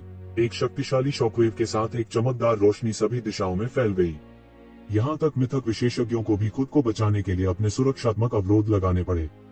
गहन मृत्यु क्षेत्र के शिखर पर विशेषज्ञों का उल्लेख नहीं। उनमें से कुछ को सीधे सैकड़ों मील दूर उड़ते हुए भेजा गया था। वे समय पर प्रतिक्रिया भी नहीं दे सके। यहाँ तक गहन मृत्यु क्षेत्र के चरम पर सबसे मजबूत विशेषज्ञ भी खून की उल्टी करने के बिंदु तक हिल गए थे। वे अपनी रक्षा के लिए शीघ्र ही अपने सुरक्षा कवच धारण कर लेते हैं। उनकी आंखें अतुलनीय आतंक से भर गईं। यह डेमिगोड स्तर का अस्तित्व था। यहाँ तक हमले के बाद भी उन्हें गंभीर रूप से चोट लग सकती थी। अगर ऐसा कुछ और बार होता तो उन्हें कुछ करने की जरूरत भी नहीं पड़ती। वे सदमे की लहर से मारे जाएंगे। बाओ सानहुआ और बाकी केवल थोड़ी देर के लिए रुक सकते थे, इससे पहले कि उनका रक्षात्मक गठन टूट गया, जिससे उन्हें मुंह से खून थूकना पड़ा। भले ही उनमें से 5 सेना में शामिल हो गए थे, फिर भी यह उस भयानक अस्तित्व का सामना करने के लिए पर्याप्त नहीं था जिसने अनगिनत वर्षों तक दिव्यदान दुनिया पर शासन किया था। पहले, अगर डैन किंग ने भागने का अवसर नहीं लिया होता तो वह आलीशान पेंटिंग कैसे चुरा सकता था। इससे भी महत्वपूर्ण बात यह है कि आलीशान पेंटिंग को अंत में ये ज़िवेन द्वारा परिष्कृत किया गया था। इसका उसे कोई लाभ नहीं मिला। वह उनके लिए गया और कांटा घर आया। इस समय डैन किंग मूल रूप से अपनी खोज जारी रखने के लिए स्थिति का लाभ उठाना चाहता था। हालांकि उन्होंने अचानक देखा कि ग्रेट चेंज डिवाइन कल्ट और कठोर युवा मास्टर वास्तव में इस समय का लाभ उठाकर दिव्यदान दुनिया की ओर उड़ रहे थे। एक और कदम करीब। अमृत राजा इसे कैसे सहन कर सकता था। उसने ठंडेपन से सूंघा और ठंडे राजकुमार की ओर वही हमला किया। डिवाइन डैन वर्ल्ड की तुलना में बाओ सनहुआ और अन्य लोगों के साथ कोई शिकायत नहीं थी। कठोर युवा गुरु पूरे मन से आगे बढ़े। उसके सिर के ऊपर एक हल्की ढाल थी। हालांकि उसके लिए हमले को चकमा देना असंभव था। वह सीधे मारा और डगमगा गया। उसका पूरा शरीर पीछे की ओर उड़ता हुआ भेजा गया था। उसे सीधे तब तक मारा गया जब तक कि उसका सिर चक्कर नहीं आ गया। क्रोधित डैन किंग ने उसे सांस लेने का मौका ही नहीं दिया। वह सीधे आगे बढ़ा और एक विशाल पैर बनाया। अचानक स्टंप के साथ ऐसा लग रहा था जैसे असंख्य स्वर्ग और असंख्य संसार स्टॉम्प के नीचे गिरने वाले हैं। मालिक, कठोर युवा मास्टर का अनुसरण करने वाले विशेषज्ञ दहाड़ते हैं। उन्होंने जल्दी से अपने रक्तसार को प्रज्वलित किया और उड़ गए। वे कठोर युवा मास्टर की रक्षा के लिए एक बड़ा गठन स्थापित करने के लिए सेना में शामिल हो गए। बूम! एक जोरदार विस्फोट के साथ पूरा गठन फट गया और टुकड़ों में बदल गया जिससे आकाश भर गया। विदेशी जातियों के विशेषज्ञ मुंह भर खून थूकते थे और उड़ते हुए भेजे जाते थे। इस समय ठंडे दिखने वाले विशेषज्ञ ने आखिरकार प्रतिक्रिया व्यक्त की। उनके हाथ में भयंकर आभा वाली एक लंबी तलवार थी। यह एक आश्चर्यजनक तलवार की रोशनी के साथ फूट पड़ा और आकाश को तलवार के निशानों से भर दिया। चमकदार तलवार की रोशनी दान राजा की ओर बढ़ी। टकराना! तलवार की रोशनी अमृत के राजा की ओर खिसक गई। अमृत राजा ने ठंडेपन से सूंघा। उसने अपना हाथ खोला और तलवार की रोशनी पकड़ ली। बच्चों का खेल! अमृत राजा ने तिरस्कार पूर्वक सूंघा। अचानक उसकी आंखें झटके से फैल गईं। उसका हाथ अचानक फट गया और डैन क्यूई के बादल में बदल गया। इस तलवार प्रकाश ने वास्तव में सीधे उसके बड़े हाथ को पाउडर में उड़ा दिया। यह क्या है? अमृत राजा हैरान रह गया। अधिक डैन क्यूई ने उसके हाथ को घेर लिया और वह धीरे धीरे ठीक हो रहा था। वह चुपके से हैरान रह गया। सौभाग्य से उसने तलवार की रोशनी को अपने हाथ से पकड़ लिया था। अगर उसने उसे नीचे देखा होता और उसे सीधे नहीं लिया होता तो वह गंभीर रूप से घायल हो जाता। उस ठंडे दिखने वाले राजकुमार में निश्चित रूप से उस तरह की ताकत नहीं थी, इसलिए उसके हाथ में लंबी तलवार होनी ही थी। यह कांसे से बनी एक लंबी तलवार थी और यह अज्ञात था कि इस पर कितने तावीज और संरचनाएं उकेरी गई थी। इसने एक भयानक शक्ति का उत्सर्जन किया जिससे लोग कांप उठे। यह निश्चित रूप से कोई साधारण तलवार नहीं थी। सख्त दिखने वाले आदमी ने कुछ नहीं कहा। उसने अपने अधीनस्थों की ओर देखा तक नहीं। उसने अपने हाथ में तलवार पकड़ी और अमृत के राजा की ओर पटक दिया। इस समय चमकदार तलवार की रोशनी एक अकल्पनीय मिल्की वे में बदल गई। इसने आकाश में नृत्य किया, चमकदार लेकिन बेहद खतरनाक। दान के राजा की अभिव्यक्ति भद्दा थी, लेकिन फिर भी उसने मिल्की वे का सामना करने के लिए शक्तिशाली मार्शल आर्ट की धार छोड़ी। उनकी अनगिनत वर्षों की कड़वी साधना और संचित शक्ति सभी इस क्षण प्रदर्शित हुई। हालांकि कठोर दिखने वाले आदमी के हाथ में तलवार थी, फिर भी वह दबा हुआ था। अमृत राजा की ताकत निस्संदेह पौराणिक दायरे के चरम पर थी।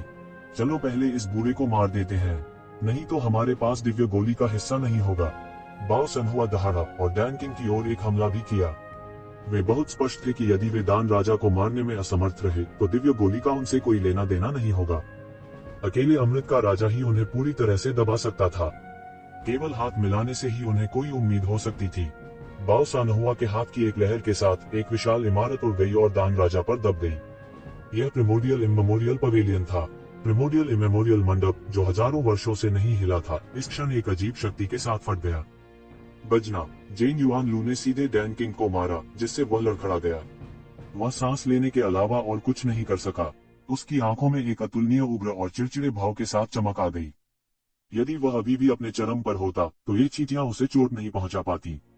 वे उसे डगमगा भी नहीं सकते थे, लेकिन अब ऐसा कुछ हो गया था। यह सोचकर वह अतुलनीय रूप से क्रोधित और हैरान था। गर्जन, अमृत राजा गर्जना किए बिना न रह सका। हालांकि अधिक से अधिक विशेषज्ञ उसे घेर रहे थे। वे अमृत के बूढ़े राजा को दिव्य गोली नहीं लेने दे सकते थे, अन्यथा यह उनका दुस्वप्न होगा।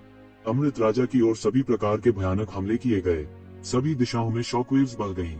ये जिवेन, जो अंधेरे में छिपा हुआ था, ध्यान से देख रहा था, एक अवसर की प्रतीक्षा कर रहा था। वह जानता था कि उसके पास केवल एक मौका था।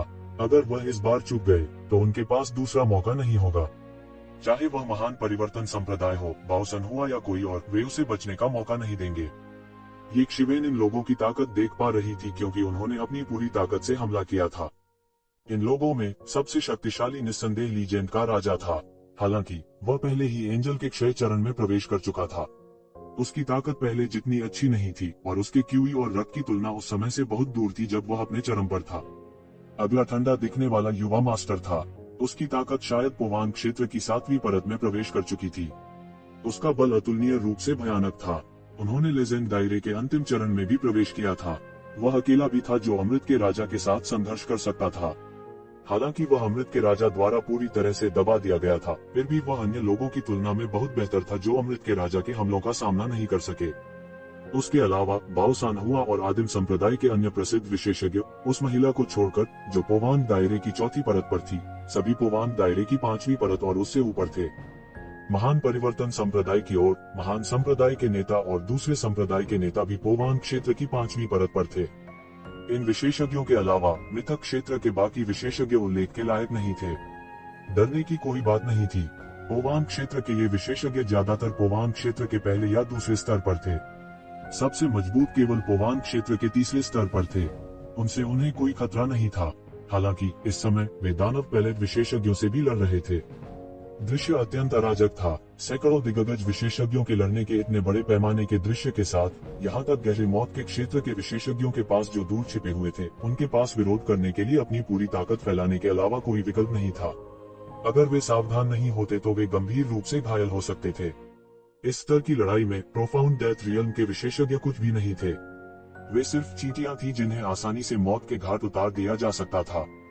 गड़गड़ाहट, गड़गड़ाहट, गड़गड़ाहट। पूरी दुनिया पागलों की तरह कांप रही थी। यहाँ तक मृत देवताओं के दैवीय दाव कानूनों के दमन के साथ यह 100 से अधिक पौराणिक विशेषज्ञों के सामूहिक विद्रोह को दबाने में असमर्थ था। दुनिया लगातार कांपती रही और लड़ाई के बाद के झटकों का विरोध करने के लिए क्रूर संरचनाएं स्वतः ही पुनर्जीवित हो गईं। लड़ाई के भीतर सबसे अधिक ध्यान आकर्षित करने वाला स्वाभाविक रूप से डैन किंग और लेंग गोनगजी के समूह के बीच की लड़ाई थी। दोनों पक्षों के विशेषज्ञ इस बात की परवाह किए बिना कि वे किंवदंती या गहन मृत्यु चरण में थे, स्पष्ट रूप से जानते थे कि युद्ध के परिणाम को निर्धारित करना उनके लिए असंभव था। केवल युद्ध का परिणाम निर्धारित किया जाएगा। डैन किंग की ताकत भयानक रूप से गहरी थी। यह ज्ञात नहीं था कि उसने कितने हजारों वर्षों की शक्ति संचित की थी। इस समय यह पूरी तरह से प्रदर्शित किया गया था।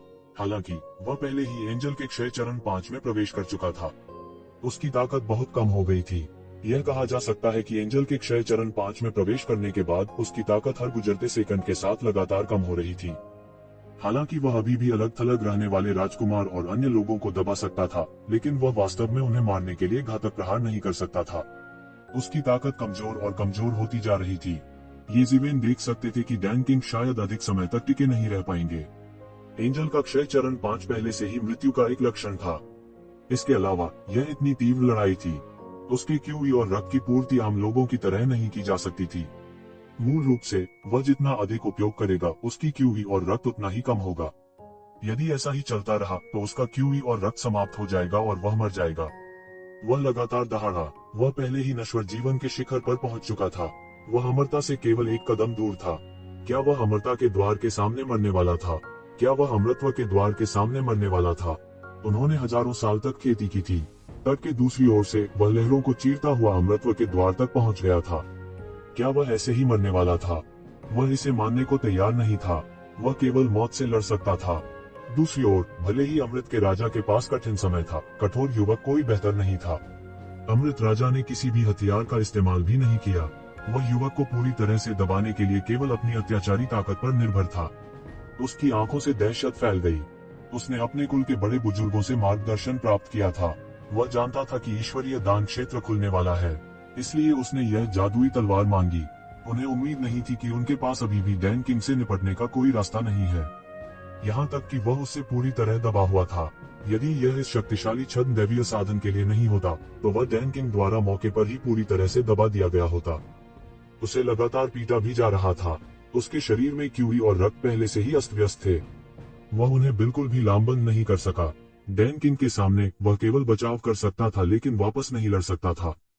अगर ऐसा ही चलता रहा तो शायद उसे मौत के घाट उतार दिया जाएगा।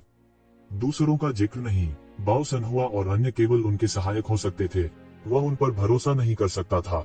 यही नहीं, ये लोग बाद में उनके विरोधी भी रहे। ये सब मर जाएं तो अच्छा है। एक पक्ष मौत से लड़ रहा था, दूसरे पक्ष के गुप्त उद्देश्य थे। इस समय यह एक अजीब सा संतुलन प्रतीत हो रहा था। Boom boom boom. लड़ाई एक सफेद गर्म चरण में प्रवेश कर चुकी थी। दोनों पक्षों के पास कोई रास्ता नहीं था। वे पीछे नहीं हटेंगे और पीछे नहीं हट सकते। उनमें से प्रत्येक ने अपनी तकनीक का इस्तेमाल किया। यह अत्यंत तेजस्वी था। यह देवताओं की तकनीक थी। इससे आकाश और पृथ्वी कांपने लगे। यह अज्ञात था कि यह किस विशेषज्ञ का जवाब दे रहा था। हालांकि इस तरह की टक्कर में अंततः युवाओं ने बुढ़ापे पर विजय प्राप्त की। कठोर युवा मास्टर ने अपने दांत पीस लिए और तब तक डटा रहा जब तक कि अमृत राजा की क्यूई और रक्त बिगड़ना शुरू नहीं हो गया। थोड़ा थोड़ा करके ढह गया। उसकी ताकत धीरे धीरे कमजोर होने लगी।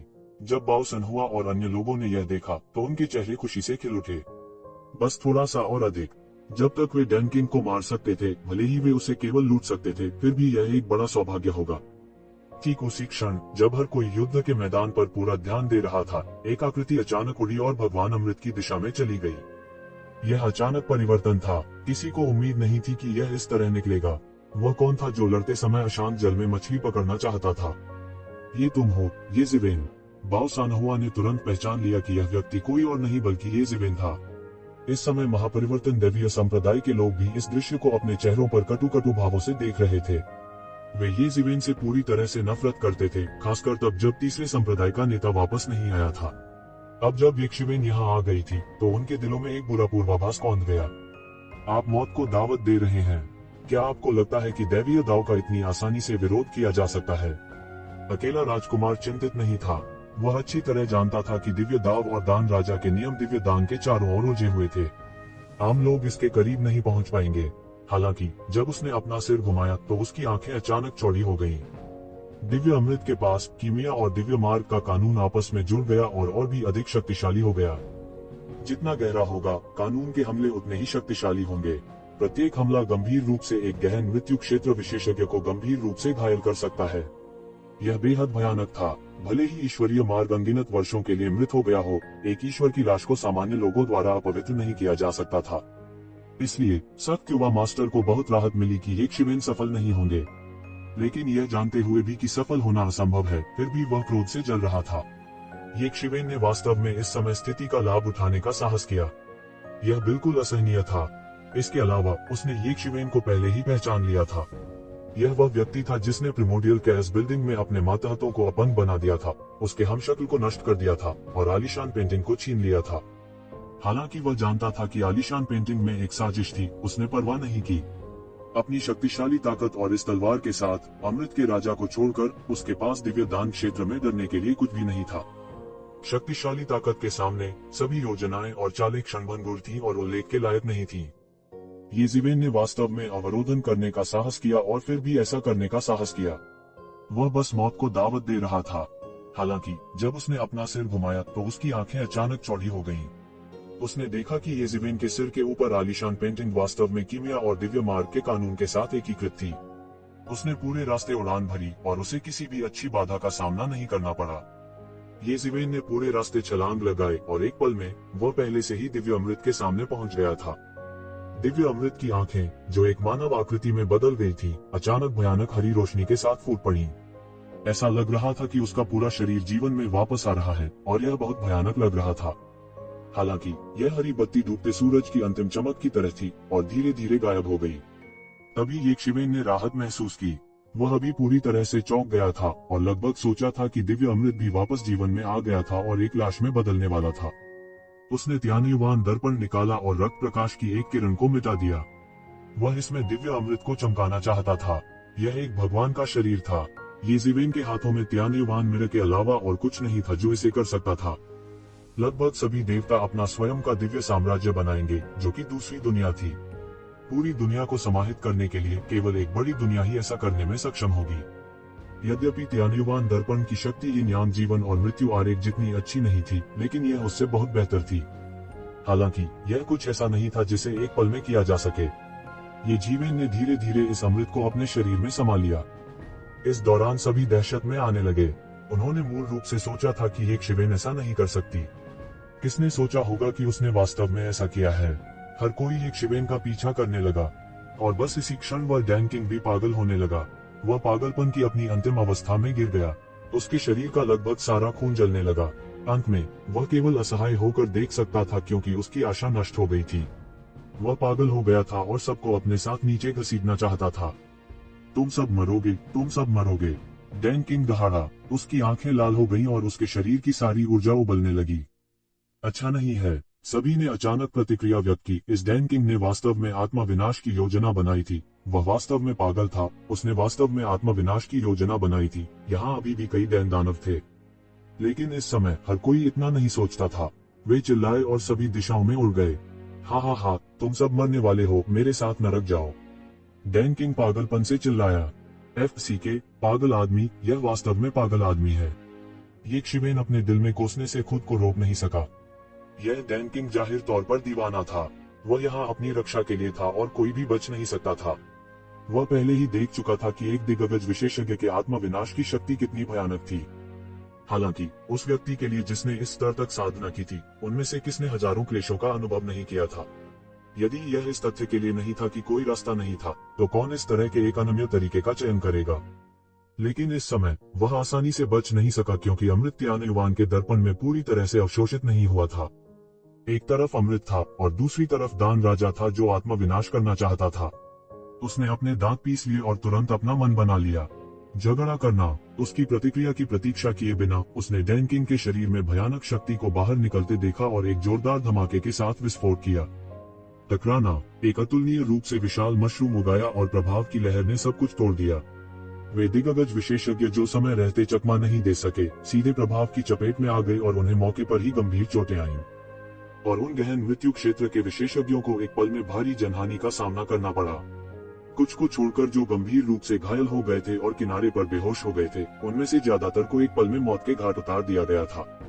पौराणिक क्षेत्र के चरम पर एक भयानक अस्तित्व का आत्मा विनाश इतना शक्तिशाली था सब कुछ छिन्न भिन्न हो गया और अंतरिक्ष भी धीरे धीरे ईश्वरीय मार्ग की शक्ति के तहत ठीक होने लगा। हालांकि पूरा स्पेस हॉल पहले से ही अस्त व्यस्त था। अनगिनत लोग मारे गए थे और घायल हुए थे।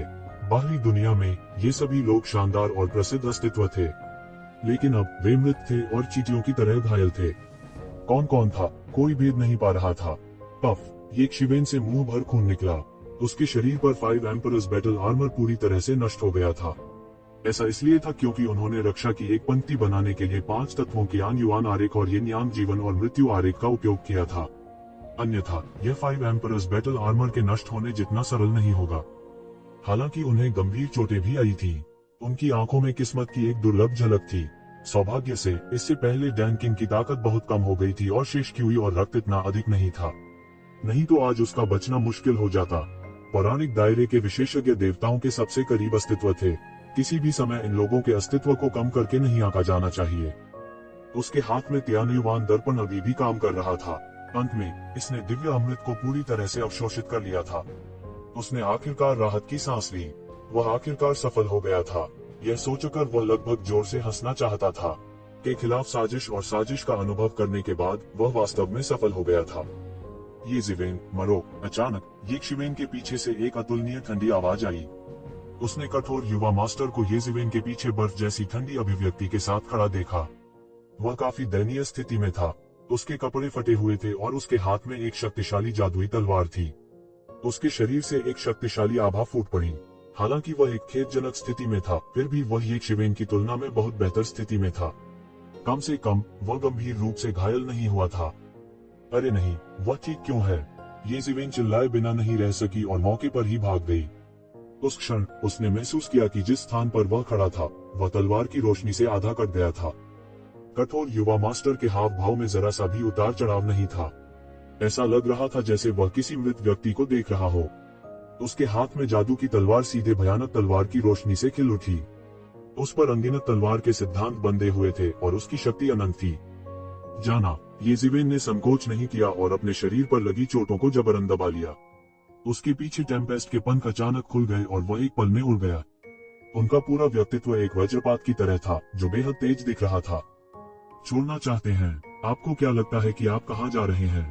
कठोर युवा मास्टर ने सीधे तलवार की रोशनी पर कदम रखा और सीधे पीछा किया। तो ज़िवेन की ताकत मूल रूप से कठोर युवा मास्टर से बहुत कम थी। उल्लेख नहीं है, वह अब गंभीर चोट की स्थिति में था।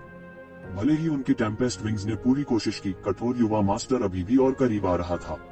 तलवार की रोशनी बेहद तेज थी। ऐसा लग रहा था कि वो ये ज़िवेन का लगातार पीछा कर रहा था और उसे पूरी तरह से मारना चाहता था। धत्तेरी की, ये शिवेन धीमी आवाज में गुर्राती रही। वह इतनी तेज गति से उड़ रहा था, लगातार अंतरिक्ष को फाड़ रहा था। उनकी चोटें, जो मूल रूप से दबा दी गई थी, फिर से बढ़ने की प्रवृत्ति थी। उन्होंने उसके अंगों और हड्डियों पर बार बार प्रहार किया। उसके चेहरे पर खून का लेशमात्र भी निशान नहीं था। ठंडा पसीना टपकता रहा। उसका सिर भारी और भारी होता जा रहा था। धीरे धीरे उसे बेहोश होने की इच्छा होने लगी। नहीं, मुझे रुकना है, रुको। ये ज़िवेन ने अपने मन को स्थिर करने के लिए मिंगक्सिन प्राचीन वृक्ष का उपयोग किया। इस समय फीनिक्स पुनर्जनन तकनीक बेकार थी। यदि उसके शरीर को स्थिर करने के लिए फीनिक्स पुनर्जनन तकनीक नहीं होती तो उसका शरीर उसी स्थान पर फट जाता। वह दिव्य दान क्षेत्र के केंद्र तक गया। उसने अपने हाथ में पर्वतीय नदी का नक्शा पकड़ा हुआ था। उसके पीछे कठोर युवा मास्टर से छुटकारा पाने के लिए सामान्य तरीकों पर भरोसा करना असंभव था। उसकी वर्तमान स्थिति से बचना असंभव था। अगर वह जारी रहता तो उसके शरीर पर लगी चोटें पूरी तरह से ढह जाती। इस वक्त उनके पास और कोई चारा नहीं था। वह सीधे दिव्य दान दायरे की गहराई में अंतरिक्ष की ओर उड़ गया। शुआ, उसके हाथ सीधे अंतरिक्ष को चीरते हुए सीधे अंदर उड़ गए। जब यह फिर से चमका तो यह पहले ही हजारों मील दूर दिखाई दे चुका था। हालांकि उसके पीछे कठोर युवा मास्टर ने उससे छुटकारा नहीं पाया। इसके विपरीत वह लगातार उसका पीछा कर रहा था। ये शिवेन पूरे रास्ते दौड़ी। बस जब उसने सोचा कि वह पकड़ में आने में असमर्थ होने वाला है तो अचानक उसने केंद्र में एक बहुत बड़ा पवित्र पर्वत देखा जो उसके सामने दिखाई दे रहा था। उसका पूरा शरीर एक बड़े कोहरे में डूबा हुआ था और वह एक विशाल गठन में डूबा हुआ था। ये शिवेन को जरा सी भी हिचकिचाहट नहीं हुई। उन्होंने तुरंत एक बड़ा कदम उठाया और सीधे गठन में पहुंचे, यह महसूस करते हुए कि किसी ने प्रवेश किया था। जो संरचना मूल रूप से काम कर रही थी वह वास्तव में अधिक भयानक गति से संचालित हो रही थी। गड़गड़ाहट की आवाज पूरी दुनिया में गूंज उठी। एक भयानक शक्ति पागलपन से घूमती है। पूरे गठन की शक्ति को महसूस करते हुए कठोर दिखने वाले युवा मास्टर, जो मूल रूप से उनके साथ दौड़ने की योजना बना रहे थे, अपनी पटरियों पर रुक गए। उसकी ठंडी आंखें गठन को घूर रही थी और डगमगा रही थी, मानो वह सोच रही हो कि उसे जल्दी से अंदर आना चाहिए या नहीं। लेकिन जैसे जैसे समय बीतता गया, पूरे फॉर्मेशन ने और अधिक तीव्रता से काम करना शुरू कर दिया। राजसी और भयानक शक्ति उंडेली गई, जिससे उसका चेहरा लगातार बदलता रहा। गठन में भागते हुए येज़ेबेल तुरंत बेहोश हो गई। उनके जैसा कठोर व्यक्ति भी इस क्षण को नहीं रोक सका और मौके पर ही बेहोश हो गया। उसे पता नहीं चला कि कितना समय बीत गया था, लेकिन अराजकता में सब कुछ सन्नाटा था। धीरे धीरे वह अव्यवस्था से जाग उठा। उसने विस्मय में अपनी आंखें खोली। इससे पहले कि वह पूरी तरह से ठीक हो पाता, उसने एक हंसी सुनी। आप जाग रहे हैं। उसका दिल अचानक कस गया और वह अचानक जाग गया। वह पलटा और खड़ा हो गया। उसने देखा कि एक अधेड़ उम्र का आदमी उसके सामने गर्व से पीठ के पीछे हाथ रखे खड़ा है। उनके चेहरे पर फीकी मुस्कान थी। एक दूर की याद अचानक उसके दिमाग में कौंध गई। यह व्यक्ति ली फैंग था, जिसे उसने कई सालों से नहीं देखा था। यह और कौन हो सकता है? उसके दिल को थोड़ी राहत मिली और उसने राहत की सांस ली। अभी केवल कुछ 100 वर्ष हुए हैं और आपकी साधना वास्तव में इस स्तर तक पहुंची है। अद्भुत। ली फैंग ने येज़ेबेल को आश्चर्य से देखा। वह थोड़ा हैरान सा लग रहा था। उसे उम्मीद नहीं थी कि कुछ 100 वर्षों में, पलक झपकते ही, येज़ेबेल, जिसके बारे में उसने सोचा था कि वह फिर कभी नहीं देखेगा, पहले ही इतने अद्भुत स्तर तक साधना कर चुका है। ओवान क्षेत्र के दूसरे स्वर्ग की चोटी। उसके शरीर में निहित शक्ति शायद इस दायरे से कहीं अधिक है। उसकी साधना येज़ेबेल की साधना से कहीं अधिक थी। स्वाभाविक रूप से वह इसे एक नजर में देख सकता था। उसकी आंखों में प्रशंसा के भाव झलके बिना नहीं रह सके और वह थोड़ा अकेला महसूस किए बिना नहीं रह सका। मानव जाति में बहुत सारे जीनियस थे। यह बिना कारण नहीं था कि मानव जाति एक बड़ा कबीला बन सकती थी। समृद्ध और विकसित मानव जाति की तुलना में शोक संतप्त कबीले में केवल 2 या 3 बिल्ली के बच्चे बचे थे। वे लगभग इतिहास के पर्यायवाची थे। मूल रूप से उसने सोचा था कि येज़ेबेल अधिक से अधिक ट्रू मार्शल डोमेन जैसी एक छोटी सी जगह तक सीमित रहेगा। अप्रत्याशित रूप से उनकी उपलब्धियां इससे कहीं आगे थीं। वरिष्ठ, तुम मेरी चापलूसी करते हो, येज़ेबेल ने अपने हाथ जोड़कर कहा। मैं किसी की चापलूसी नहीं करूंगा, ली फैंग ने अस्वाभाविक रूप से कहा। अगर आपके पास यह थोड़ी ताकत नहीं होती तो मैं कुछ नहीं कहता। तुम अंदर कैसे आए? ली फैंग ने पूछा। क्या जियोहा तुम्हें खोजने गई थी? ली फैंग बेहद बुद्धिमान थे। लगभग एक ही पल में उसने पहले ही समझ लिया था कि येज़ेबेल के लिए जुबान की दुनिया से आने का यही एकमात्र अवसर था। हाँ, येज़ेबेल ने कहा। उसने संकोच नहीं किया और सीधे लिया को रिहा कर दिया। पिताजी, यह बहुत अच्छा है कि आप ठीक हैं। लिहा अभी बाहर आई थी और जब उसने ली फैंग को देखा तो वह तुरंत उस पर झपट पड़ी। हालांकि वह इस समय तियानयुआन मिरर में थी और बाहर नहीं आई थी, लेकिन वह ली फैंग के बारे में चिंतित थी। इस समय यह देखकर कि ली फैंग ठीक थे, उन्होंने राहत की सांस ली। मूर्ख लड़की, ली फैंग शान से मुस्कुराया। वह बिल्कुल भी निराश नहीं हुआ क्योंकि वह इस गठन में फंस गया था। मुझे पता था कि जिस क्षण वह आया था वह आपकी वजह से था। उसके अलावा मुझे नहीं लगता कि आप किसी और को आमंत्रित कर सकते हैं। लिहा नहीं जानती थी कि वो क्या सोच रही थी। वो शर्मा गई और उसने येज़ेबेल की तरफ देखा। अरे मूर्ख लड़की, तुम बच सकती थी, लेकिन अब तुम यहाँ मेरे साथ फंस गई हो। ली फैंग ने आह भरी। यदि आप मेरे बारे में चिंतित हैं तो आपको इसकी आवश्यकता नहीं है। यह लड़की बहुत चिंतित और भ्रमित है। उसने निश्चित रूप से आपको स्पष्ट रूप से नहीं बताया। हालांकि मैं इस गठन में फंस गया हूँ, इससे कोई फर्क नहीं पड़ता कि इसकी अध्यक्षता करने वाला कोई नहीं है। यद्यपि दिव्य दान क्षेत्र में अमृत राजा जैसा एक विशेषज्ञ है, वह शायद जल्द ही मरने वाला है। यह सिर्फ इतना है कि मैं लंबे समय तक फंसा रहूंगा।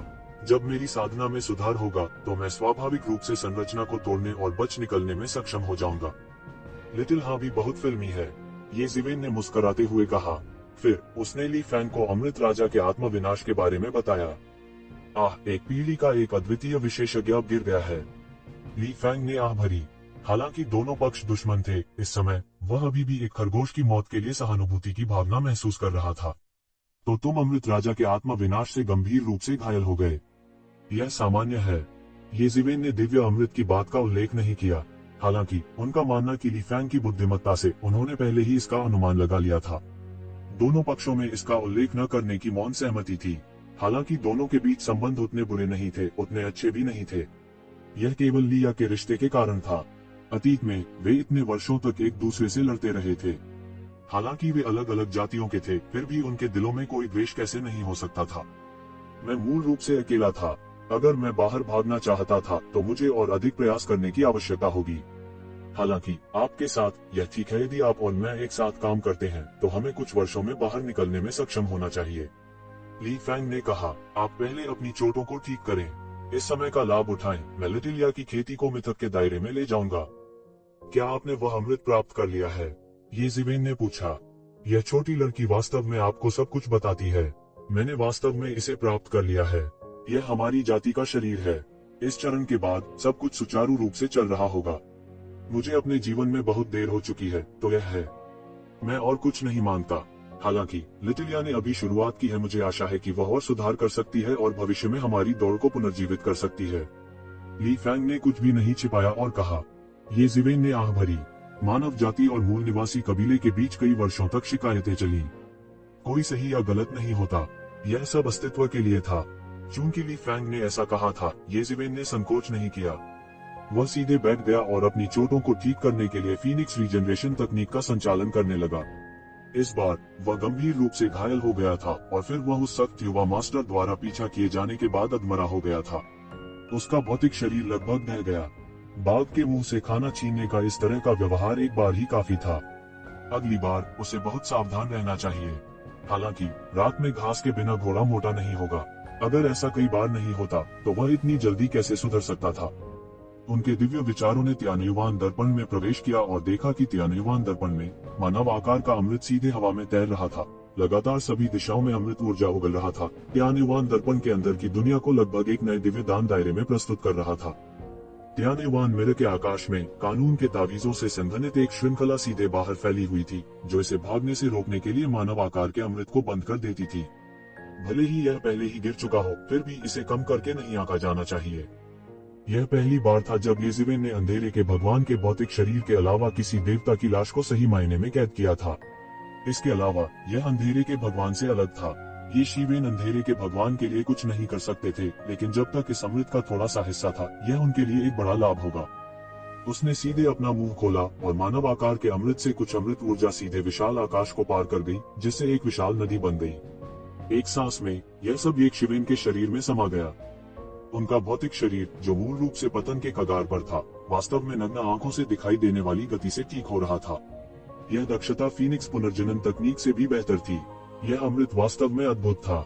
यह मूल रूप से गोली भगवान द्वारा परिष्कृत एक अद्वितीय अमृत था और बाद में इस अमृत ने खुद को साबित भी किया और अंतहीन मंदिरों को जोड़ा। 1 और 10 दिनों के बाद वह आखिरकार अपने शरीर पर लगी चोटों से पूरी तरह से उबर गया। उसने लिया पर फिर से नजर डाली, जो उसे तोड़ने की पूरी कोशिश कर रही थी, और ली फैंग उसकी रक्षा करने की पूरी कोशिश कर रहा था। अपनी मार्शल आर्ट का उपयोग करके इस क्षेत्र में एक ऐसी दुनिया का निर्माण कर रहा था जो संरचना द्वारा कुचल दी गई थी। पिता का प्यार मोटे तौर पर बोल ऐसा था। ये ज़िवेन बेकार नहीं बैठी।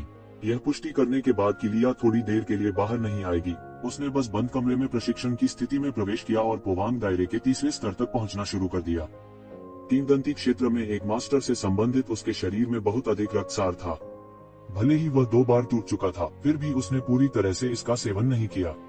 इसके अलावा उसके शरीर में पहले से दबा हुआ घृणित भगवान था, इसलिए उसके पास पहले से ही एक सांस में पोवांग दायरे के तीसरे स्तर तक पहुंचने की योग्यता थी। इसके अलावा किंवदंती क्षेत्र के शिखर की पिछली समझ भी थी, इसलिए उसे बहुत तेजी से आगे बढ़ने और अपनी साधना को अनियंत्रित रूप से ध्वस्त करने के बारे में चिंता करने की जरूरत नहीं थी। अपना मन बनाने के बाद उसने एक और अमृत की अमृत ऊर्जा को अवशोषित कर लिया और फिर पूरी तरह से लीजेंड्रियल रक्तसार को उत्तेजित कर दिया, जो उसके शरीर में दब गया था, और उसे अपने मार्शल आर्ट में परिष्कृत करना शुरू कर दिया ताकि उसे तीसरे स्तर तक पूरी तरह से तोड़ने में मदद मिल सके। पोवांग क्षेत्र। Boom boom boom. उसके शरीर से हवा की लहरों के घेरे फूटे, आकाश में अशुभ गठन को हिलाते हुए और लगातार हिलते हुए भी। एक अतुलनीय तेज गर्जना सुनाई दी, जिससे पूरी दुनिया अंतहीन रूप से हिल गई। और इस समय ये ज़िवेन ने आखिरकार घृणित भगवान को रिहा कर दिया, जो उसके शरीर में दबा हुआ था। टस टस टस टस। मैं अंत में फिर से बाहर हूँ। धिक्कार है मानव, तुम्हारी हिम्मत कैसे हुई मुझे चोट पहुंचाने की? मैं तुम्हें जाने नहीं दूंगा। जैसे ही घृणित परमेश्वर प्रकट हुआ, उसने ये ज़िवेन को देखा। ये वास्तव में ये ज़िवेन से अंदर तक नफरत करता था। बेवकूफ। ये ज़िवेन ठंडी हंसी हंसी और तुरंत अपना हाथ खोला और अचानक आकाश को पकड़ लिया।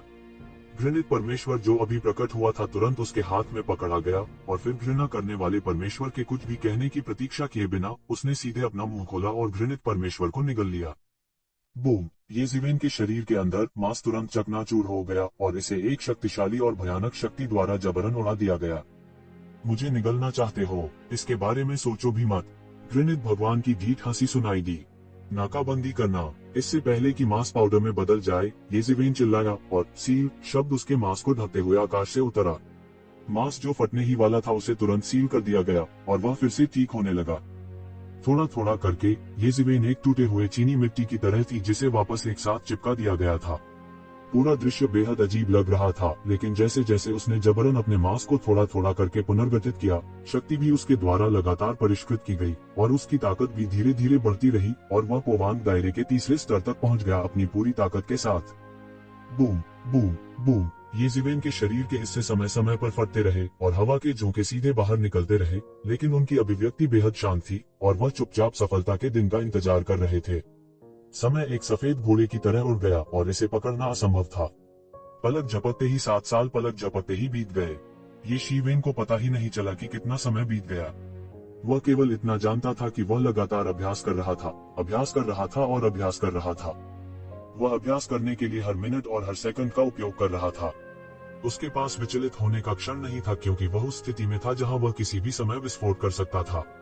नहीं, यह कहा जाना चाहिए कि वह लगातार विस्फोट कर रहा था।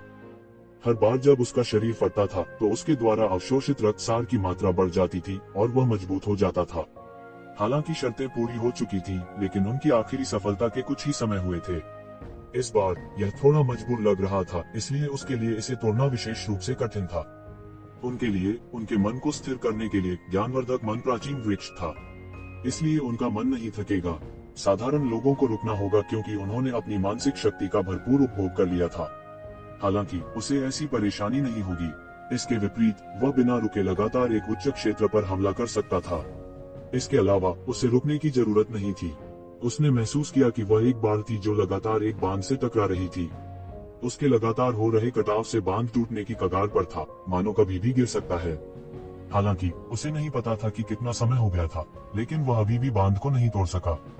बूम, अंत में वह पोवांग क्षेत्र के तीसरे स्वर्ग की अड़चन से बाहर निकल गया जिसने उसे कई वर्षों तक परेशान किया था। वह एक झटके में पोवांग क्षेत्र के तीसरे स्वर्ग में पहुंच गया। उसके शरीर में क्यूई और रक्त आकाश को सहारा देने वाले एक विशाल स्तंभ की तरह आकाश की ओर बढ़ता रहा। उसकी खेती अभी भी बढ़ रही थी। उनके शरीर में रक्तसार भी लगातार उनके द्वारा अवशोषित किया जा रहा था और मार्शल शक्ति में परिवर्तित हो रहा था, इसलिए उनकी मार्शल शक्ति में लगातार सुधार हो रहा था। लंबे समय के बाद उसने अंत में रक्त के अंतिम अंश को अवशोषित कर लिया, जो कि एक देवता का था। वह महसूस कर सकता था कि उसके शरीर में रक्त अधिक सुनहरा हो गया था और उसमें अधिक से अधिक स्वर्ण देवत्व मिश्रित हो गया था। इसका मतलब था कि वह धीरे धीरे देवताओं के दायरे में आ रहा था। यदि वह अपने खून को पूरी तरह से सुनहरा कर सकता है, तो इसका मतलब होगा कि वह पूरी तरह से दाव पुष्टि के दायरे में प्रवेश कर चुका है। वह देवताओं का लहू होगा। पौराणिक विशेषज्ञों का रक्तसार जो उन्होंने अतीत में एकत्र किया था, वह प्रत्येक पौराणिक विशेषज्ञ का एक छोटा सा हिस्सा था। उसे लगातार 3 सफलताएं प्रदान करने के बाद अंत में पूरी तरह से भस्म हो गया। लेकिन वह महसूस कर सकता था कि उसकी खेती अभूतपूर्व रूप से मजबूत थी। भस्म किए गए दैवीय पापों की मदद से उसने महसूस किया कि उसके शरीर में दिव्यता अधिक शक्तिशाली हो गई थी। उनकी मार्शल शक्ति लगभग एक सांस में पोवांग क्षेत्र के तीसरे स्तर के शिखर पर चढ़ गई थी। उसे नहीं पता था कि उसकी कितनी मेहनत बच गई थी, लेकिन वह इससे संतुष्ट था। जैसे ही उसने अपनी आंखें खोली, उसने महसूस किया कि उसके चारों ओर बिजली के तत्व असामान्य रूप से सक्रिय थे। चौंक कर उसने फिर ऊपर देखा और देखा कि किसी समय आकाश में असीम क्लेश के बादल बन गए थे। यह डेमिगोड क्लेश था। येज़िवेन, जिसने देवता के क्लेश को भी पार कर लिया था, इससे बहुत परिचित थी। यह सिर्फ इतना था कि उस समय के उनके क्लेश की तुलना में यह क्लेश निस्संदेह छोटा था, लेकिन साथ ही यह सामान्य लोगों के क्लेश से भी बहुत बड़ा था। और इस समय क्लेश समाप्त हो रहा था।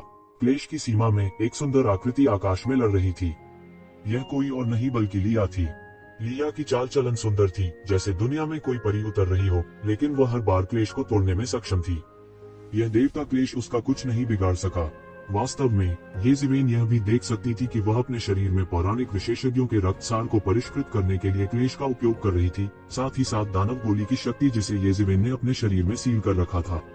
वह उन सभी को परिष्कृत कर रही थी ताकि वह किसी भी समय बिना किसी और चीज के बारे में सोचे अपनी चरम अवस्था में हो सके।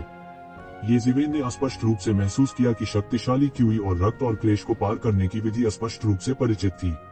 बहुत जल्द उन्होंने महसूस किया कि यह इतना परिचित क्यों लगता है। यह स्पष्ट रूप से वह तरीका था जिसका उपयोग उसने क्लेश को पार करने के लिए किया था, और लिया वास्तव में उससे 50% समान थी।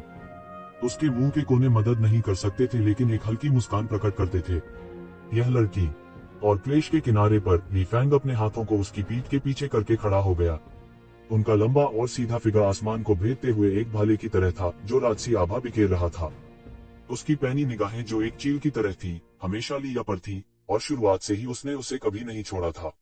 भले ही वह स्पष्ट रूप से जानता था कि क्लेश पर काबू पाने के बाद लिया को कोई खतरा नहीं होगा, फिर भी उसने आराम करने की हिम्मत नहीं की। एक बार कुछ गलत हो जाने पर वह शायद व्यक्तिगत रूप से हस्तक्षेप करेगा। ये जिवेन की सफलता को भांपते हुए उसने आखिरकार अपना सिर घुमाया और कहा, क्या तुमने तोड़ दिया है? हाँ, ये जिवेन ने मुस्कुराते हुए सिर हिलाया। छिपाने के लिए कुछ भी नहीं था। आपकी साधना वास्तव में बहुत तेज है। कोई आश्चर्य नहीं कि आप इतने वर्षों से एक दूसरे को न देखने के बाद पहले ही इस स्तर तक साधना कर चुके हैं। ली फैंग ने भी प्रशंसा की। सैकड़ों वर्षों तक एक शिवेन को न देखने के बाद भी जब उसने फिर से एक शिवेन को देखा तो उसे जो झटका लगा वह उतना बड़ा नहीं था जितना कि उसे अपनी नाक के नीचे ये शिवेन को देखकर लगा था। अंत में उसे स्पष्ट रूप से समझ में आया कि एक शिवेन इतनी जल्दी क्यों सुधर गया था। इन सभी वर्षों में उन्होंने सोचा था कि उनके मार्गदर्शन में उनकी बेटी में तेजी से सुधार हुआ है। उनका मानना कि वह अमर विरासत के सबसे उत्कृष्ट शिष्यों से कम नहीं थी और इससे भी अधिक उत्कृष्ट हो सकती हैं। किसने सोचा होगा कि उसके और इस राक्षस के बीच अभी भी एक बड़ी खाई होगी। जब वह इस उम्र में था तो निश्चित रूप से वह अब जितना मजबूत नहीं था। ये जिवेन ने बिना जवाब दिए सिर हिलाया। उसने अपनी उंगलियों को चिकोटी काटी और हिसाब लगाया और तुरंत समझ गया कि वास्तव में पूरे 7 साल बीत चुके थे। क्या इसका मतलब यह नहीं था कि नामलेस दाव संस्थान में दाव व्याख्यान समाप्त हो गया था? उन्होंने मूल रूप से केवल दिव्य दान क्षेत्र में जाने की योजना बनाई थी, लेकिन उन्होंने कभी नहीं सोचा था कि उन्हें यहाँ 7 साल तक देरी होगी। एक किसान के लिए 7 साल बस एक पलक झपकने जैसा था। हालांकि वह इसे हल्के में नहीं ले सके। वह नहीं जानता था कि 7 वर्षों में गहन संसार और प्राचीन उजाड़ युग कैसे बदल गए थे। उसका हृदय तत्परता से भर गया। बेनाम दाव संस्थान के संरक्षण के बिना स्वर्ग बंजर भूमि हॉल और दिव्य संघ दोनों अब विनम्र नहीं होंगे और दोनों पक्षों के बीच टकराव अपरिहार्य था। हालांकि इन 7 वर्षों के दौरान उनके खेती के आधार में सुधार हुआ था और वे पोवान दायरे के तीसरे स्तर तक पहुंच गए थे, फिर भी वे स्वर्ग बंजर भूमि हॉल और दिव्य संघ की ताकत से दूर थे। उसे इस पर ज्यादा भरोसा नहीं था, इसलिए वह केवल अपना सब कुछ दे सकता था। उसका दिमाग त्यानयुवान मिरर में डूब गया। मानव आकार के दिव्य अमृत के अलावा त्यानयुवान दर्पण की गहराई में शून्य में बैठी एक दबंग आकृति भी थी जो अंधेरे की शक्ति से घिरी हुई थी।